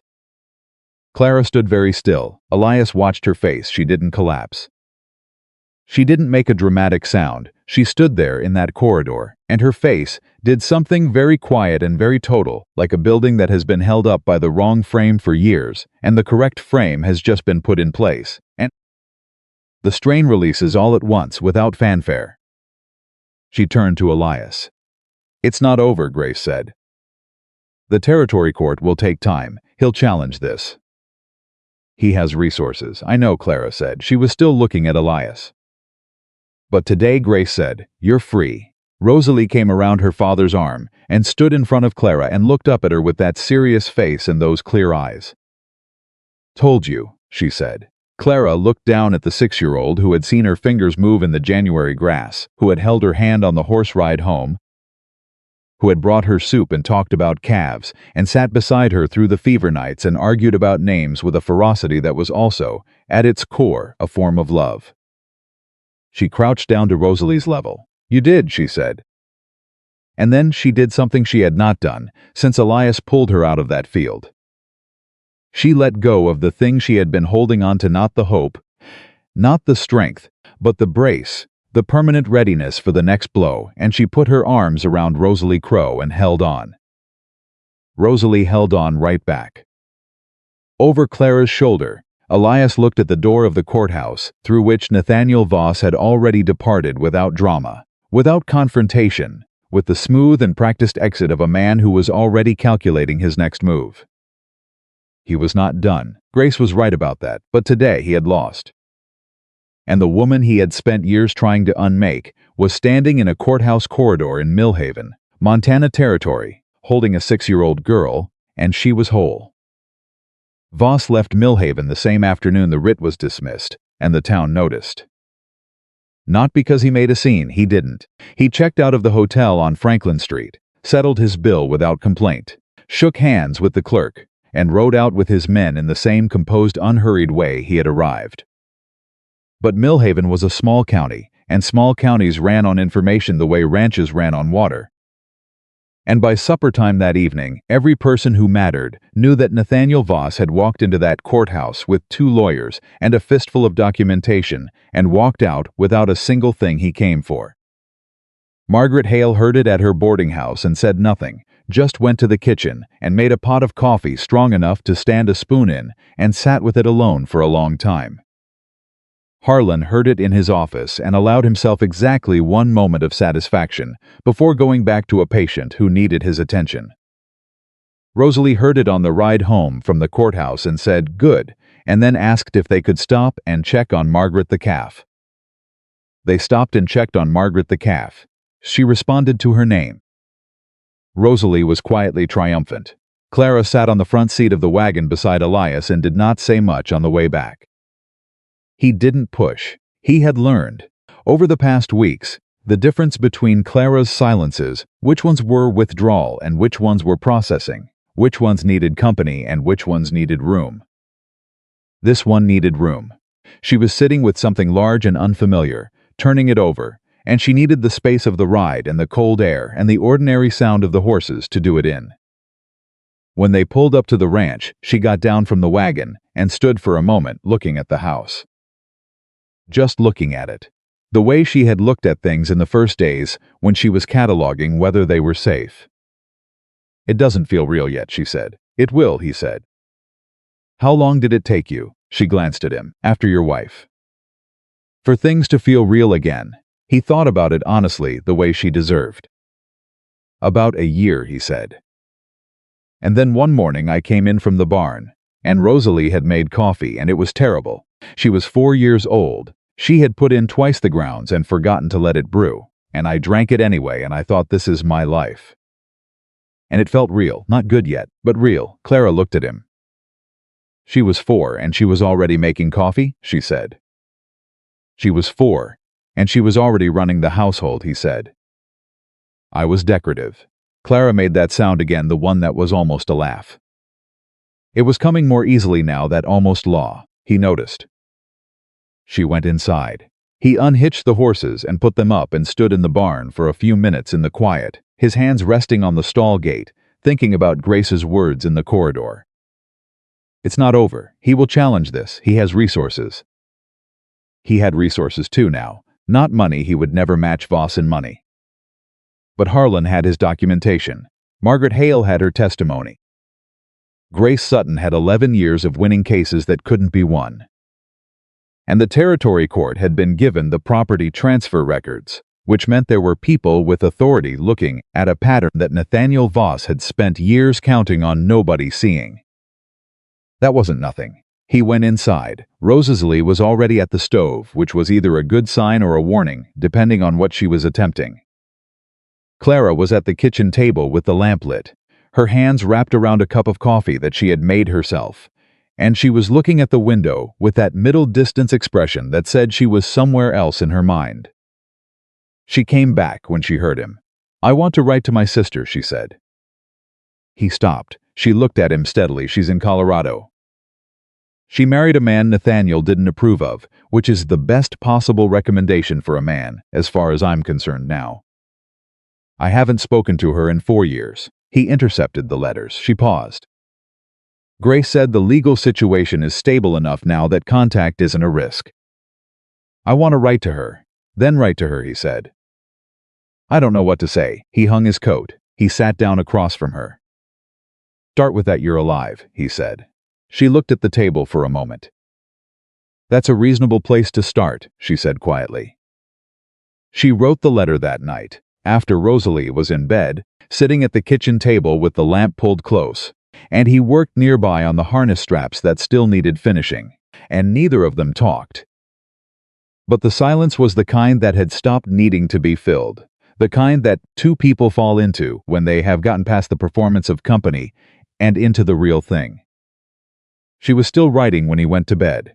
In the morning, the letter was on the table, folded and addressed in that small, precise hand.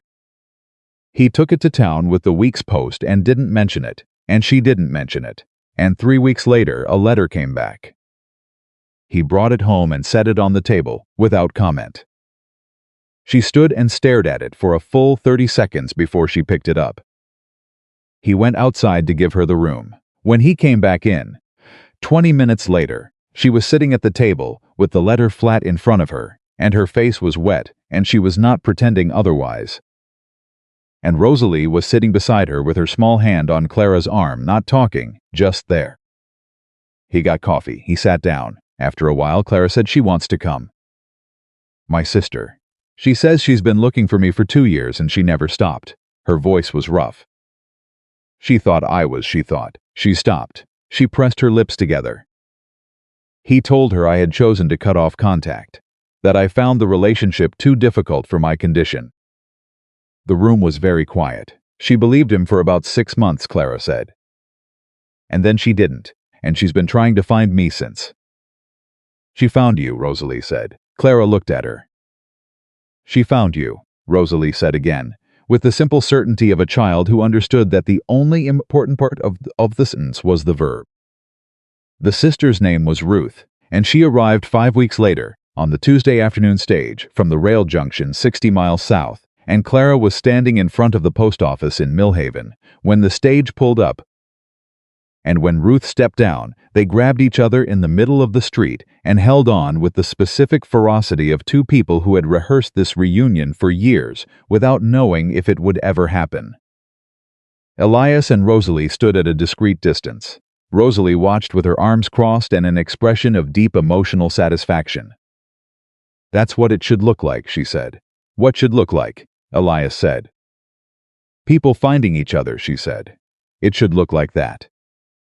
Ruth stayed at the boarding house. Margaret Hale gave her a room, at a rate that was possibly the most charitable in the history of the enterprise, and she came to the ranch for supper the following evening. She was younger than Clara by 4 years, and she did not have Clara's precision or her stillness, But she had the same gray eyes and the same way of listening to everything before she spoke.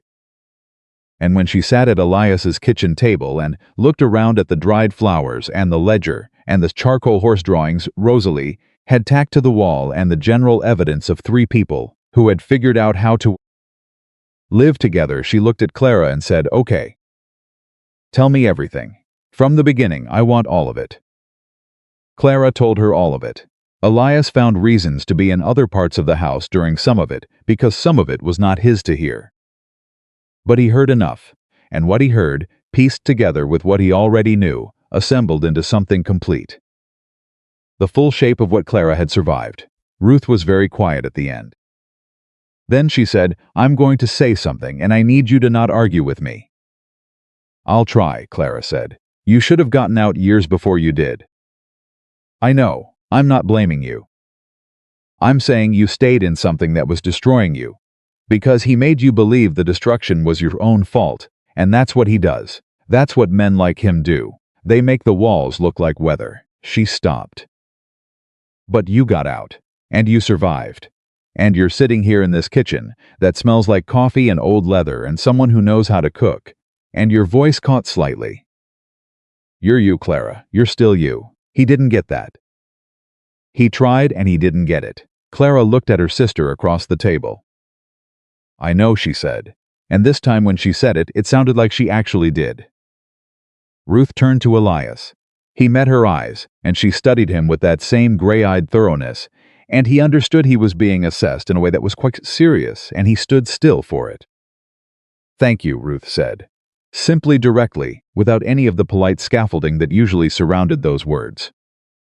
"Your sister did the hard part," he said. "She always has," Ruth said. "But she shouldn't have had to do it alone. And she didn't."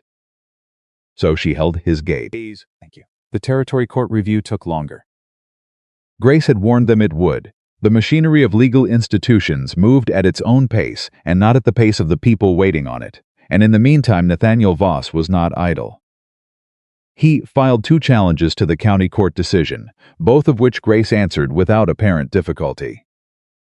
He had his Eastern physician submit an addendum to the instability documentation, which Harlan answered with a counter-addendum that was twice as long and considerably more specific. He had a lawyer approach Margaret Hale privately with what was described as a settlement offer and what was actually a suggestion that she stop talking about Thomas. Margaret Hale told that lawyer where he could put his settlement offer, in terms that were reported around Millhaven for weeks afterward. Through all of it, life at the ranch moved forward. That was the thing Elias hadn't anticipated, that life would simply keep going regardless of what was unresolved. That the calves still needed tending and the accounts still needed balancing, and Rosalie still needed someone to hear her very specific opinions about everything. And that the forward motion was not an avoidance of what was happening, but was itself a kind of answer to it. The ranch was real, the work was real, Margaret the calf was real and growing fast and had opinions of her own. Clara became indispensable. Not in the way that people become indispensable through dependency, the way Elias had half expected and half feared, not by needing the ranch but by building something with it. She renegotiated the hay contract in March and got terms 15% better than the previous year. She reorganized the supply accounts in a way that made the cash flow actually legible for the first time. She noticed that one of the horses was favoring her left foreleg 3 days before it would have become a serious problem, and said so plainly, and was right. She also taught Rosalie long division, which Elias had been dreading since November. Rosalie learned it in 4 days. She explains it differently than the school primer, Rosalie reported. The primer makes it sound like a punishment. Clara makes it sound like a puzzle. "Is that better?" Elias asked. Rosalie looked at him with the expression she used for very obvious questions. "I just said I learned it in 4 days, didn't I?" March turned to April. The days got longer and the ground thawed and the particular quality of light that came spring in Montana moved over the valley, and with it came something Elias had not felt in 3 years, not happiness exactly. Not the uncomplicated kind, but something adjacent to it. a sense of movement in the right direction, a sense that the walls of his life had expanded slightly from where they had contracted to after he lost his wife. He was aware of it. He was careful with it. Clara was aware of it too. He could tell by the way she sometimes paused in a conversation, a half-second longer than the thought required.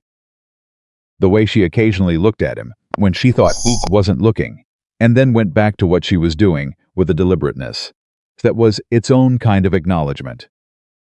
They had spent 3 months in close quarters, with serious things between them, and they had navigated it with a care that he respected and that he thought was grateful for. Neither of them rushed it. One evening in April he was on the porch after supper, and she came out and stood beside him, and they looked at the valley for a while without talking, and then she said, "Grace sent word today." He waited. "The territory court has accepted the property transfer review. It's formal now. They're looking at Helen's family land and 2 other transfers that came up in the documentation." She paused. "It's going to take another year at least, maybe more." "Can you wait that long?" She thought about it. "A year ago I would have said no. I would have said I need it resolved, I need it finished, I need the door closed." She looked at the valley. "But I've learned something about waiting. It's only unbearable when you have nothing. When you have something," she stopped. She looked at him. "When you have something, waiting is just time." He looked at her. She was backlit by the last of the evening light, and she was not the woman he had carried out of that field. She was the same person, but that person had been so compressed, so reduced by everything she'd survived, and now there was room in her. Room he could see. "Clara," he said. "Don't say something careful," she said. He stopped. She turned toward him slightly. "You're very good at being careful. It's one of the best things about you. But I've spent years with a man who was calculating everything he said, and I can tell the difference now between calculating and careful, and I know you're being careful and not calculating, and she stopped. She looked back at the valley. "I'd like you to just say the thing." He looked at her for a long moment. "I don't want you to leave," he said. "And I'm aware that's not a simple thing to say given everything. And I'm not asking you for anything, but I wanted you to know." She was quiet. "No," she said. "You've known?" "Rosalie told me," she said. And there was that almost law, fuller this time, more committed. "She told me 2 weeks ago that her father was bad at saying things out loud, but very good at meaning them, and that she thought I should know he meant a lot of things he wasn't saying." He closed his eyes briefly. "She's 6 years old," he said. "She's not really," Clara said. "Not in any way that matters." He looked at her. "I don't want to leave either," she said. She said it the way she said things that were true plainly, without decoration, with the full weight of having considered it. "I am aware that I came here with nothing, and that it wouldn't look that some people would say." "I don't care what some people would say," he said. "I know. That's part of why." She looked at him. I need you to understand that I'm not staying because I have nowhere else to go. Ruth is here. Grace has offered to let me assist in the office while the territory case runs. I have options now, real ones." She was very serious, very direct. "I'm saying I don't want to leave because I don't want to leave. Not because I can't. That's all I needed to know," he said. The following morning, Rosalie came down to breakfast and looked at the 2 of them at the kitchen table. Clara with the ledger, Elias with his coffee. Both of them sitting in the particular comfortable way of people who have cleared some ground and know it, and she said nothing. She poured herself some milk, sat down, looked at her long division practice from the day before, and then looked up. "Did you 2 finally talk?" she asked. "Mind your business," Elias said. "My business is this household," Rosalie said with great dignity. "We talked," Clara said. Rosalie nodded. She said and went back to her long division. The second twist came in May. Hetz appeared at the ranch on a Thursday afternoon without sending word ahead, which was unusual enough that Elias knew when he saw her coming up the road that Hetz had broken one way or the other. She tied her horse at the gate and came up to the porch, where he and Clara were working on the next quarter's projections, and she sat down and put her bag on her knees and looked at them both. I have news, she said, and it's complicated. Say it, Clara said. The territory court found the property transfers irregular. All three of them, including Helen's family land. Grace paused. They've opened a formal investigation into Nathaniel Voss's business practices. Not just the property transfers, his financial dealings broadly. There are 3 other parties who have come forward in the past month, people who have been waiting for something exactly like this to become possible. The porch was very quiet. That's good news, Elias said.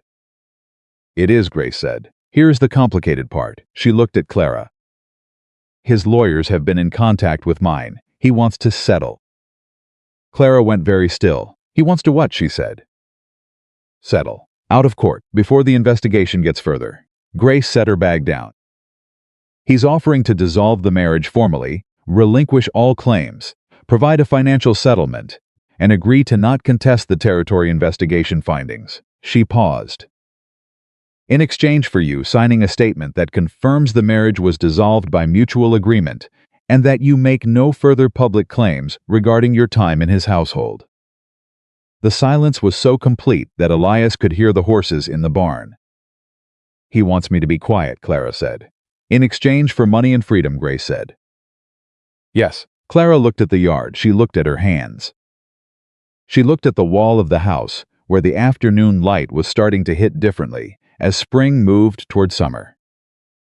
She looked at Elias. He looked back at her and said nothing. This was not his to answer. He knew it and she knew it. He just held her eyes and let her know he was there. What happens to the investigation if I settle? She said to Grace.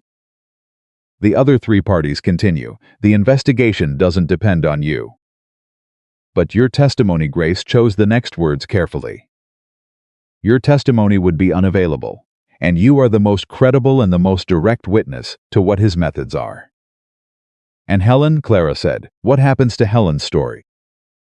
Grace was quiet for a moment. Helen is gone. She has no living advocates that we've found.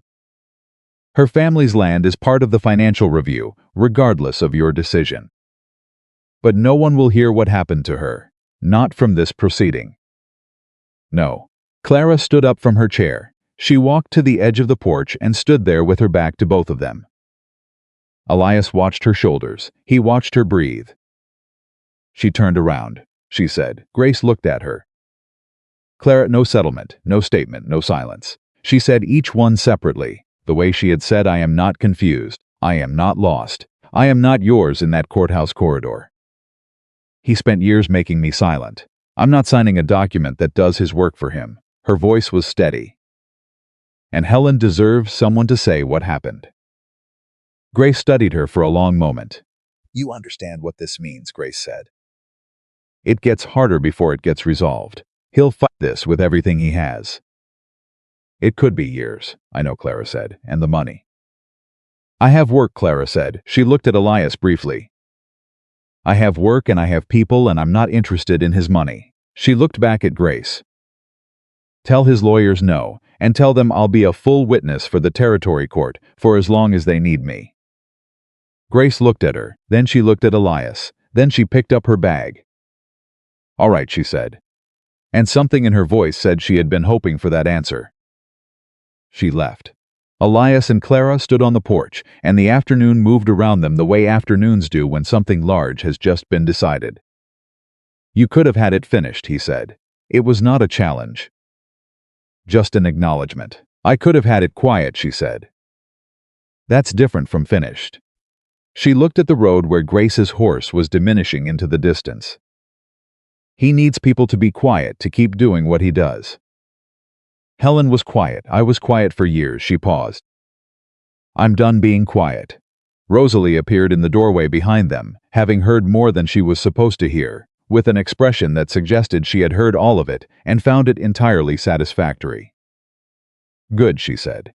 Were you listening at the door? Elias said.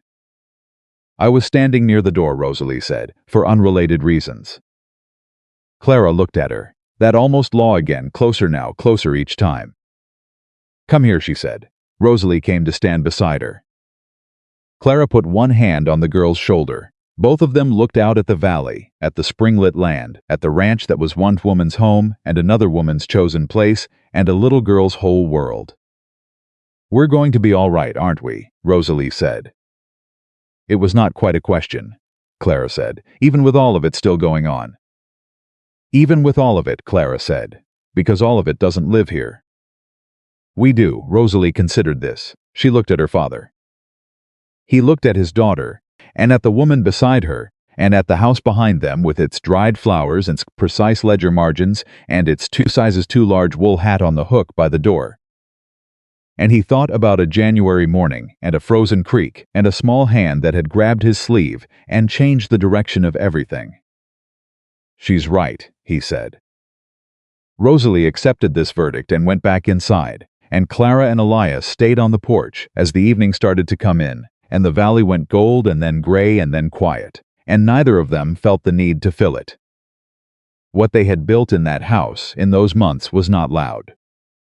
It was not dramatic. It was the accumulated weight of ordinary days stacked carefully one on top of another, shared work and honest words, and a little girl who refused to look away from anything that needed looking at. It was not finished. The territory court would run its course, and Grace would fight her fights, and Nathaniel Voss would not disappear into nothing overnight.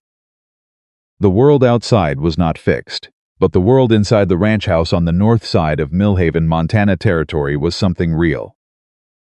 And real, as Elias had once told his daughter about the worst year of his life, was where you started from. You started from real, and you built from there. The summer that followed was the quietest Elias had known in years, and he understood enough about quiet to know it was not the same as peaceful. Peaceful was what you felt when nothing was coming. Quiet was what you built in spite of what was still coming.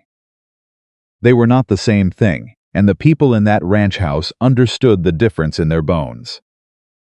The territory court investigation moved forward on its own calendar, indifferent to the people waiting on it.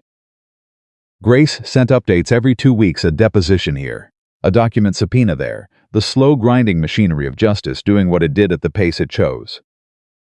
2 of the 3 other parties who had come forward were former business associates of Voss, men who had watched land transfer out of families they knew under circumstances that didn't hold up to scrutiny. The third was a woman none of them had expected. Her name was Ada Marsh, and she had been Nathaniel Voss's housekeeper for 11 years, from before his first wife Helen, through the early years of his marriage to Clara, and she had left his employ 6 months before Clara ran. And she had kept her mouth closed for 18 months because she had 2 children and no savings, and the specific fear of a woman who has seen what a powerful man does to people who speak against him. Grace found her through a letter Ada had written to the county clerk 3 years prior, flagging an irregularity in a property filing that she didn't understand but that had seemed wrong to her. The clerk had done nothing with it. Grace found it in the archived correspondence and followed the thread and drove 60 miles to a town called Harker's Crossing and knocked on a door and sat at a kitchen table for 3 hours while Ada Marsh told her everything she had seen in 11 years of living inside Nathaniel Voss's household. She brought the summary to the ranch on a Wednesday in June and read portions of it to Clara at the kitchen table while Elias sat nearby, and Rosalie, who had been told to do her arithmetic in the other room, did her arithmetic in the other room for approximately 4 minutes before appearing in the doorway and being waved in by Clara without comment. What Ada had seen was not new in shape, it was new in detail, and detail was what made it matter. She had seen Helen's last weeks. She had seen the progression of what was officially called a fever, and what Ada had understood, in the wordless way of people who live inside a truth without being able to name it, was something deliberate. She had not understood it fully. She had not had language for it. But she had written down what she observed in a notebook she kept under a floorboard in her quarters, because something in her had known that what she was watching needed to be recorded. And she had kept that notebook for 11 years, and now Grace Sutton had a copy of every page. Clara listened to all of it without moving. When Grace finished, she sat back and looked at Clara and waited. She was there the whole time, Clara said. Ada was there the whole time I was there. We spoke almost every day, Yes, she knew she suspected, Grace said carefully. And she was afraid. And she had children. Those aren't small things. No, Clara said. They're not. She was quiet for a moment. Is she all right, Ada? Is she safe? Grace looked at her. She had not expected that question first. She's all right, Grace said. She has a sister in Harker's Crossing. She's been there since she left his employ. Clara nodded slowly. I want to write to her, Clara said. I can arrange that. Not through lawyers, Clara said. Just I want to write to her and tell her that I understand why she didn't say anything sooner, and that I don't hold it against her, and that what she's doing now is that it matters. She looked at Grace. Can you get a letter to her? Yes, Grace said. She straightened. She picked up her pencil. She was already somewhere else in her mind, already building the next thing. What do we need from me for the territory court?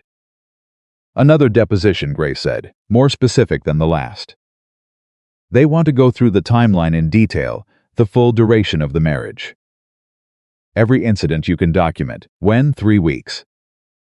Clara wrote it down in the margin of the ledger. She wrote it in the same small, precise hand she used for everything, as if a deposition were another number to be entered correctly and verified. Then she looked up. All right, she said. Grace studied her for a moment. You know this is going to be hard. I know. Harder than the county court. The territory court will go deeper. I know, Grace. I just want to make sure.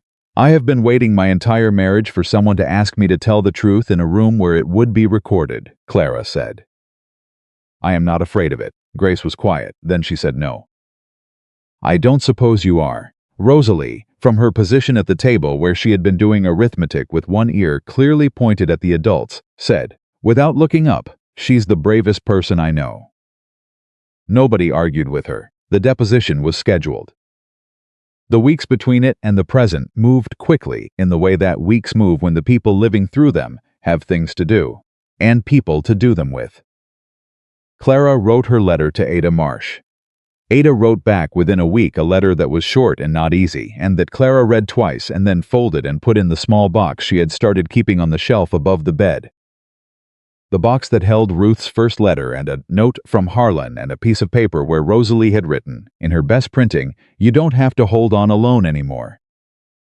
Clara had found that note tucked under her coffee cup one morning without comment or explanation, and she had read it and sat with it for a long time, and she had put it in the box. The box was getting full. 3 days before the deposition, something happened that nobody had planned for. Elias was in town for supplies when he ran into a man he knew slightly, a rancher from the North County named Beale, a decent enough man who kept to himself and his business and was not given to gossip. Beale caught his arm outside the feed store and said, low and direct, Elias. Word is Voss has been talking to people. Elias looked at him. What kind of people? The kind with influence in the territory court. Not judges, but adjacent. Beale looked uncomfortable. I don't know if it's true. I'm telling you, because I heard it and it seemed like something you'd want to know. Who told you? Beale named a name. Acleus knew it, a man who worked at the territory court office, a clerk who processed filings and who had a side income and information that various interested parties found useful to purchase. Not illegal exactly, but not nothing. He thanked Beale and drove back to the ranch faster than he'd gone out. Grace was there when he arrived. She had come to do a preliminary review with Clara for the deposition, and they were at the kitchen table when he came through the door, and both of them looked at his face and stopped talking. He told them what Beale had said. Grace was very still for a moment. Then she set down her pen. The clerk's name, she said. He told her. She picked her pen back up and wrote it down and was quiet for a while, thinking something through. This is not unusual, she said finally. Men with resources, when they feel a proceeding going against them, look for leverage in the machinery. It doesn't mean he's succeeded. It means he's scared. Is that good? Rosalie asked from the other room, where she had once again been doing arithmetic. Rosalie, Elias said. It's relevant, Rosalie said, appearing in the doorway. Grace looked at the 6-year-old. She had been doing this for 11 years, and she had never had a client with a 6-year-old advisor, and she had found, over the past months, that this was a significant gap in her prior experience. It's good, Grace said, in that people who are winning don't try to interfere with the process. It's concerning in the sense that interference is interference, even when it fails. What do we do? Clara asked. I have a colleague in the territory court, Grace said. I'm going to have a conversation with her today. And I'm going to file a motion that puts what I know about Voss's pattern of behavior, the documented pattern, the one that's already in the record in front of the presiding judge, before anything else gets to him. She paused. Context is everything in these proceedings. I want the judge to know what kind of man he's dealing with before anyone starts talking about who's been talking to whom. She stood up and gathered her papers. The deposition stands, she said to Clara. Don't change anything. Don't let him see you adjust. She looked at her steadily. He wants you to be afraid. He wants you to pull back or make a mistake or give him something to use. Don't give him anything. Clara looked at her. I stopped being afraid of him the day I lay down in that creek and decided I would rather die there than live one more year inside his house, she said. Whatever he does now is just noise. Grace looked at her for a long moment. Right, she said. Good, she put her coat on. I'll be in touch. She left. Elias and Clara stood in the kitchen, and Rosalie stood in the doorway, and the house was very quiet for a moment. Then Rosalie said, Can I help with the deposition? You're 6, Elias said. I'm almost 7, Rosalie said. And I was there. I found her. I'm a witness. You've said your piece, sweetheart.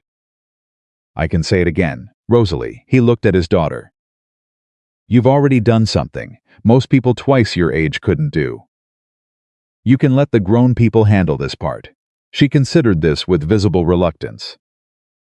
Fine, she said, but I'm going to be there. No, you're not. Papa, you're going to school, he said, which you haven't been to in 3 weeks. Rosalie opened her mouth. The deposition is not more important than school, he said. I would argue. She closed her mouth. She looked at Clara. Clara was looking at her with that expression, the one that was not quite a smile, and was more than a smile, the one that had been getting fuller and more comfortable as the months went by. Go to school, Clara said, and come home and tell me everything you learned. Will you be all right? Rosalie asked her, very directly, with none of the performance of a child asking and all of the weight of someone who genuinely needed the answer. Clara crossed the room and crouched down in front of her. I will be all right, she said. I promise you, this is just something I have to go say, and I'm going to say it, and then I'm going to come home. Rosalie looked at her. You said home, she said. Clara paused. I did, she said. Rosalie processed this with an expression that did everything it could not to show how much it meant, and mostly failed. Okay, she said, then go say it. The deposition lasted 4 hours. Elias sat in the corridor outside the territory court office in the county seat and waited. He had brought the accounts to review, but he didn't look at them. He sat with his hat in his hands, and he listened to the building around him, footsteps, voices, doors. The ordinary sounds of official proceedings, and he thought about a woman in a room 50 feet away, telling a true story to people with the authority to act on it. She had told him the night before that she was not nervous. He had believed her, and also understood that not nervous was different from not feeling anything. She was feeling plenty. She was just not letting it drive. She'll do fine, a voice said. He looked up. Grace was standing beside him, which surprised him because he thought Grace was in the room. Aren't you? They sent me out for a recess, Grace said. She sat down beside him. 15 minutes. She was quiet for a moment. She's extraordinary in there. I want you to know that. The territory recorder asked her to slow down twice because she was being so specific and so thorough that he couldn't keep up. She paused. She's not performing. She's not being emotional for effect. She's just telling them what happened with the precision of a woman who kept every detail in her memory for years because she knew someday she'd need it. Elias looked at the floor. Did she always know she'd get out, he asked. I don't think she let herself know it, Grace said. I think she hoped it in a place so deep she couldn't afford to look at it directly. And then one morning in January, a little girl saw her fingers move, he said. Yes, Grace said, and here we are, the recess ended. Grace went back in, Elias went back to waiting.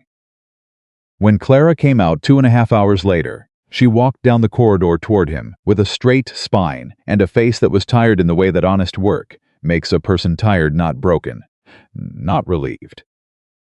Not the aftermath of something survived, but the clean exhaustion of a thing done properly. She sat down beside him. He said nothing. She said nothing. After a minute, she said, "They asked about Helen. And I told them everything I knew, which isn't much. But Ada's account fills what I couldn't." She looked at her hands. The recorder's face when I described what I'd overheard, the phone call the night before I ran, he went very still. That kind of still that people go when they've just understood something they didn't understand before. "Good. Grace thinks we have enough," she said. "Not just to hold the findings against the transfers. She thinks we have enough for them to refer a criminal inquiry." He looked at her. "For Helen," she said. The words sat between them. "How do you feel about that?" he asked. She thought about it for a long time. "Like I did the right thing," she said. "Like I said what she would have said if she'd had the chance." She paused. "Like I paid a debt I didn't know I owed her until I understood what we had in common." He reached out and took her hand. She looked down at their hands. Then she looked at him, and she didn't look away, and he didn't look away, and what was between them had been building since January, and had been patient and careful and real. And neither of them needed to say it out loud right there in a territory court corridor to know that it was true. She turned her hand over and held his. They sat there for a while. Then she said, "Can we go home?" "Yes," he said, "we can go home." The criminal inquiry referral came in August. Grace brought it to the ranch on a Friday evening. And she sat on the porch and told them that the territory court had found sufficient evidence to refer Nathaniel Voss to the district criminal court on charges related to Helen's death and 2 counts of fraudulent property acquisition. The other civil findings stood. The marriage's dissolution was final and legally recorded.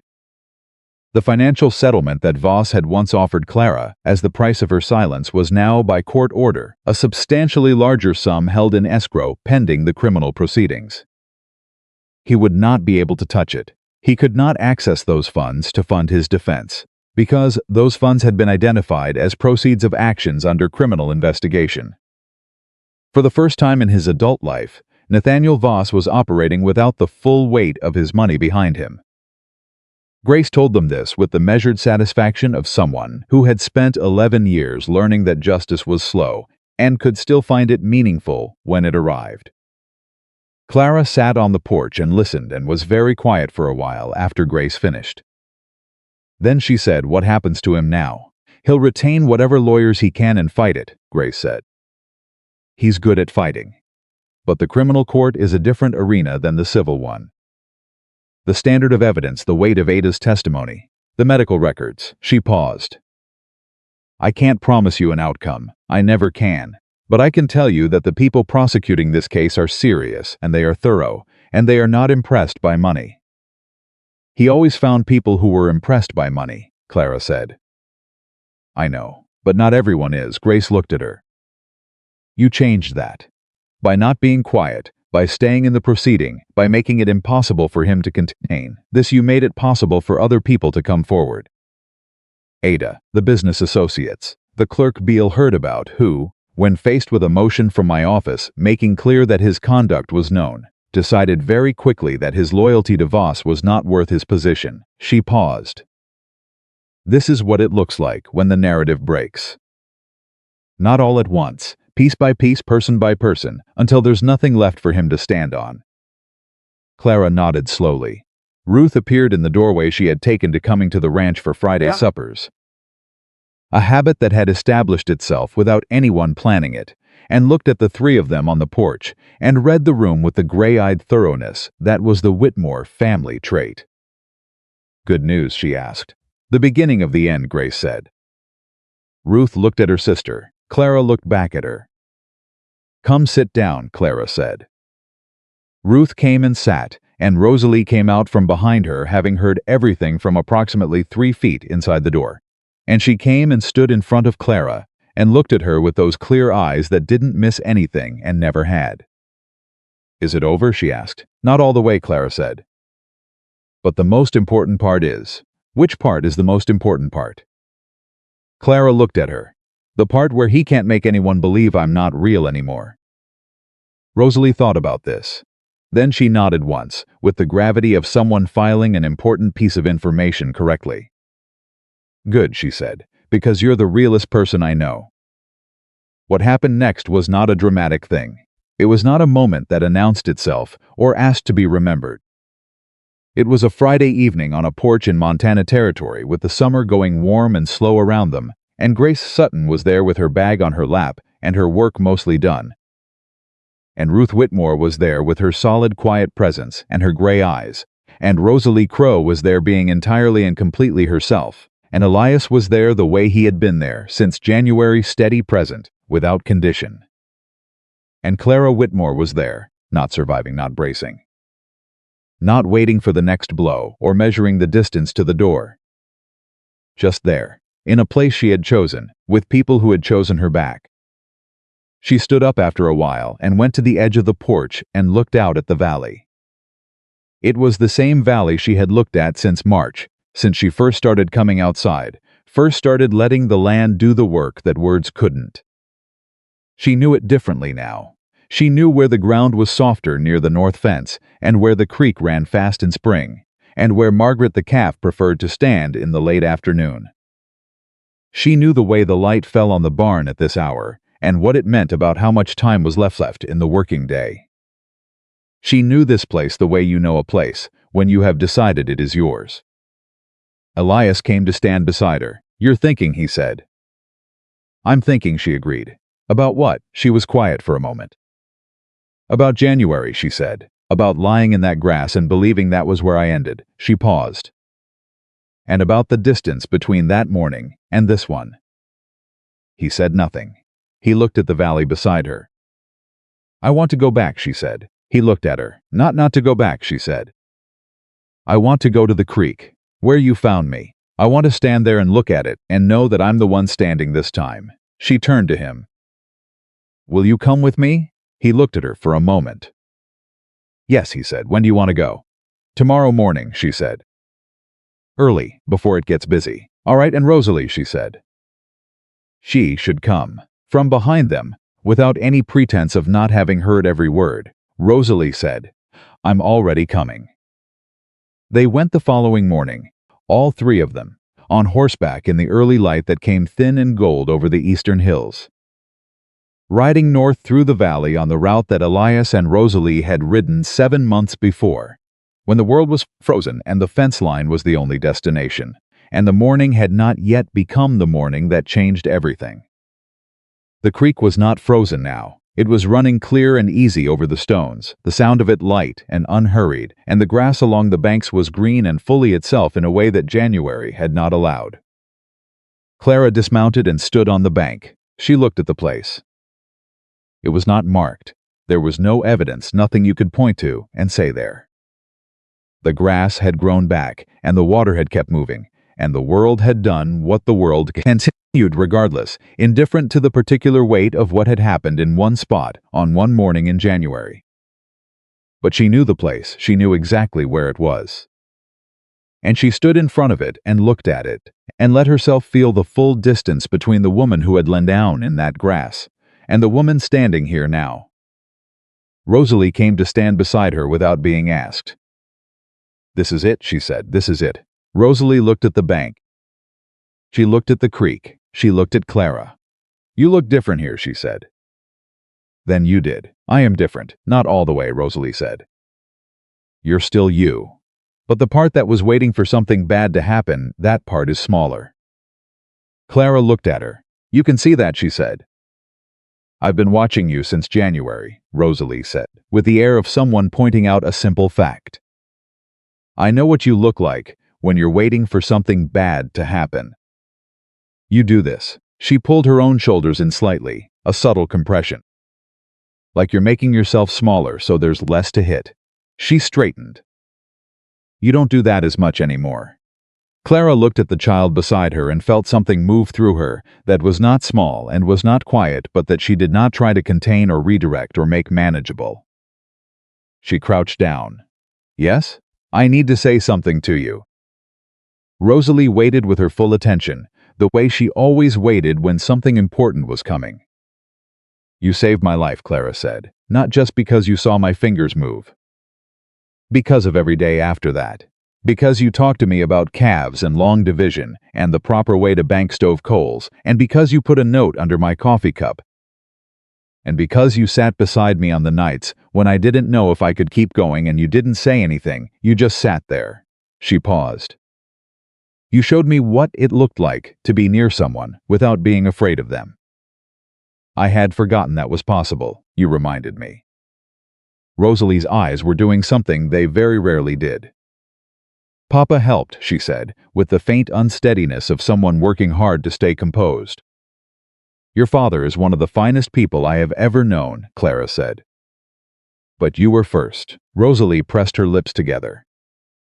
Then she put her arms around Clara's neck, the way she had in the courthouse corridor, with the ferocity of someone who had claimed a thing and was not letting go of it, and Clara held her. And Elias stood a few feet away and looked at the creek, and let them have that moment with all the room it deserved. After a while, Rosalie pulled back and wiped her face with her sleeve and straightened her hat and recovered her dignity with impressive speed. Okay, she said. Good. Now what? Clara stood up. She turned to face the creek one more time. She looked at the place where she had lain down and stopped expecting to get up. She looked at it for a long time. Then she turned her back on it. Not to forget it, not to pretend it hadn't happened, but to make the deliberate physical choice of which direction she was facing. She turned to Elias. He was looking at her, with that look, the one she had been learning to accept without deflecting, the one that not ask anything of her, but was simply and completely there. Ready, he said. She thought about what that question contained. Whether she was ready for the territory court to finish its work.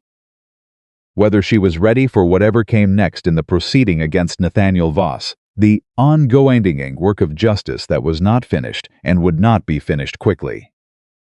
Whether she was ready for a life that was hers, built by her hands in a place she had chosen among people who had chosen her a life that would have ordinary days and hard days and days, where the old fear tried to come back and she would have to look at it squarely and tell it that it did not live here anymore.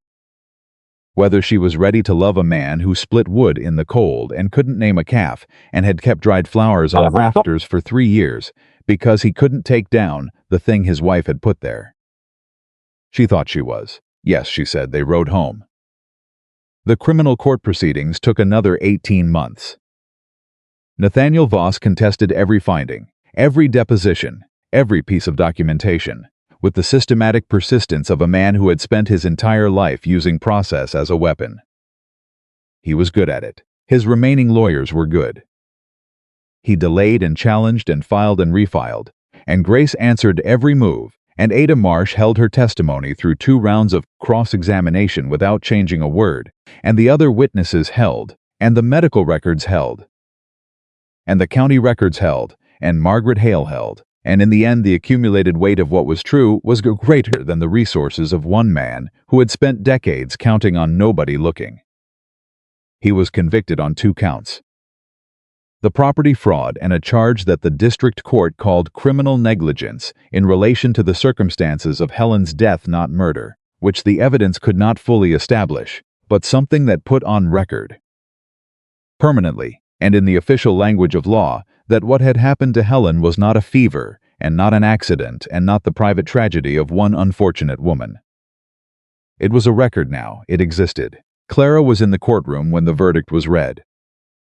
She sat beside Grace and across the room from Nathaniel Voss for the last time, and she watched the judge speak the words, and she watched Voss's face in the moment he heard them. He kept his composure. Of course he did. He was a man who had built his entire life on composure. But there was something in his eyes in that one unguarded second, not fear, exactly. Something older than fear. The look of a man who has spent decades constructing a version of reality in which he is always the reasonable one, always the aggrieved party, always the victim of other people's instability and confusion, and who has just been told, by an institution he cannot charm or threaten or buy, that his version is not the true one. That the true one is on record, that it will stay there. Clara looked at him and felt nothing that surprised her. No triumph, because triumph required an enemy, and she had stopped thinking of him as something that had power over her. No satisfaction in his suffering, because she was not that kind of person, and she had not become that kind of person regardless of what he had done. Just a clean, settled sense of completion, of a chapter closed with the correct ending. She turned away from him before they took him out. She did not watch him go. Grace squeezed her arm once, and said nothing, which was the right thing to say. Clara walked out of the courtroom into the hallway, and there was Elias, sitting in the same corridor where he had sat through her deposition, hat in his hands, and there was Rosalie beside him, 7 years old now, considerably taller than she had been in January, hat not jammed down but sitting properly on her head because she was in a courthouse and had decided that required dignity. Rosalie stood up when she saw Clara's face. "Well," she said. Clara looked at her. "It's done," she said. Rosalie let out a breath that she had clearly been holding for some time. Then she walked forward and took Clara's hand, not urgently, not with the ferocity of the courthouse moment or the creak, just simply, the way you take the hand of someone who is yours and you are theirs. Elias stood. He looked at Clara the way he had been looking at her for a year and a half, with that steadiness that had been the first thing she trusted about him. The quality she had recognized from the very beginning as the thing she had never been given and had needed more than anything else. "Come on," he said, "let's go home," and they did. They went home to the ranch that smelled like coffee and old leather and dried flowers that had been hanging from kin rafters for 4 years now, because nobody wanted to take them down anymore. They went home to Margaret the calf, who was a full-grown cow now and had retained her name and her opinions. They went home to a ledger that balanced properly, accounts that were understood, and a hay contract that renewed every March at terms Clara had negotiated and that the supplier had learned not to argue with. Ruth came for dinner that night. Margaret Hale came too. Harlan came. Grace came, which was unusual because Grace rarely left her office for social occasions, but this was not quite a social occasion and she seemed to understand that. They ate at the table that had started as one person's and had become everyone's. And Rosalie sat at the corner, where she always sat and talked about everything she had been learning at school and some opinions she had developed about the proper management of grazing rotations and very specific grievance about the way the school primer explained fractions, which she felt was unnecessarily complicated. Clara sat beside Elias and listened to Rosalie and felt the weight of the room, the particular warm weight of people who have built something together and are sitting inside it. She felt it the way you feel a thing you spent years not believing was possible and are now having to learn the specific, unfamiliar work of accepting. She was getting better at that, at accepting, at letting the good thing be real without bracing for it to disappear. After dinner, after Ruth and Margaret and Harlan had gone, after Grace had stayed an extra hour for coffee and conversation and then gone too, after Rosalie had been persuaded with minimal argument to go to bed because she had school in the morning and dignity required punctuality after all of that, Elias and Clara sat on the porch in the summer dark, and the valley was quiet around them, and the stars were doing what Montana stars did, which was an unreasonable amount. She leaned against his shoulder. He put his arm around her. They sat there for a long time without speaking, which they were very good at by now, and the night moved around them, and somewhere in the direction of the barn Margaret the cow made a sound that was either commentary or complaint. And Rosalie's lamp went out in her window, and the valley kept its long breathing. Clara thought about January.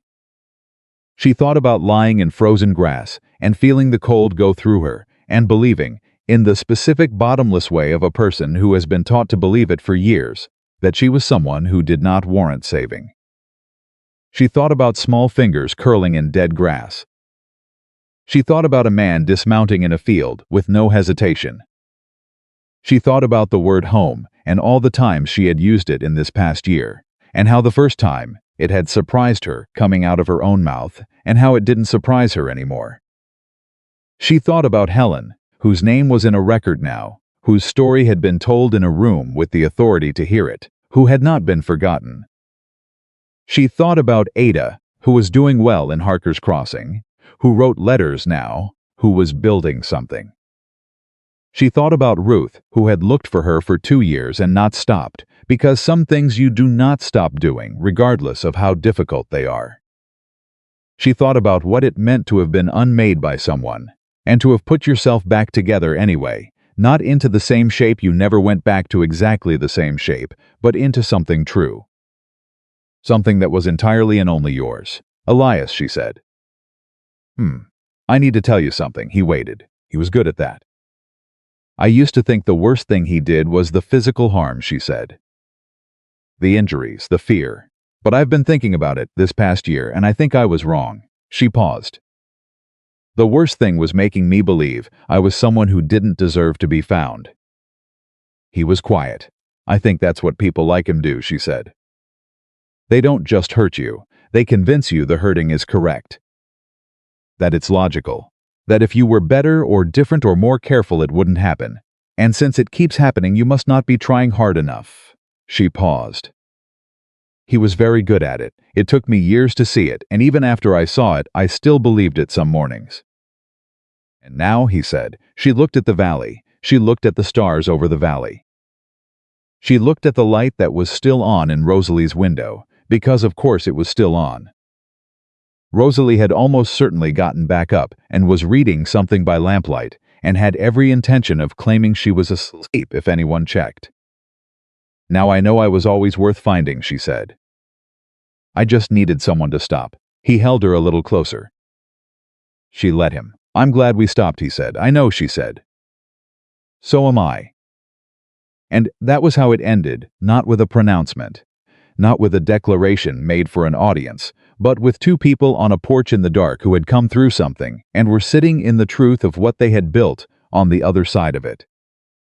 A man who understood that grief does not mean love is finished. A woman who understood that surviving is only the first part, and that living, choosing, building, staying is the part that matters. And inside the house, a little girl who had looked at a frozen field on a January morning and refused to look away. Who had seen something worth stopping for? Who had said the 4 words that started everything? She's still alive, she always had been, and now finally she knew it too.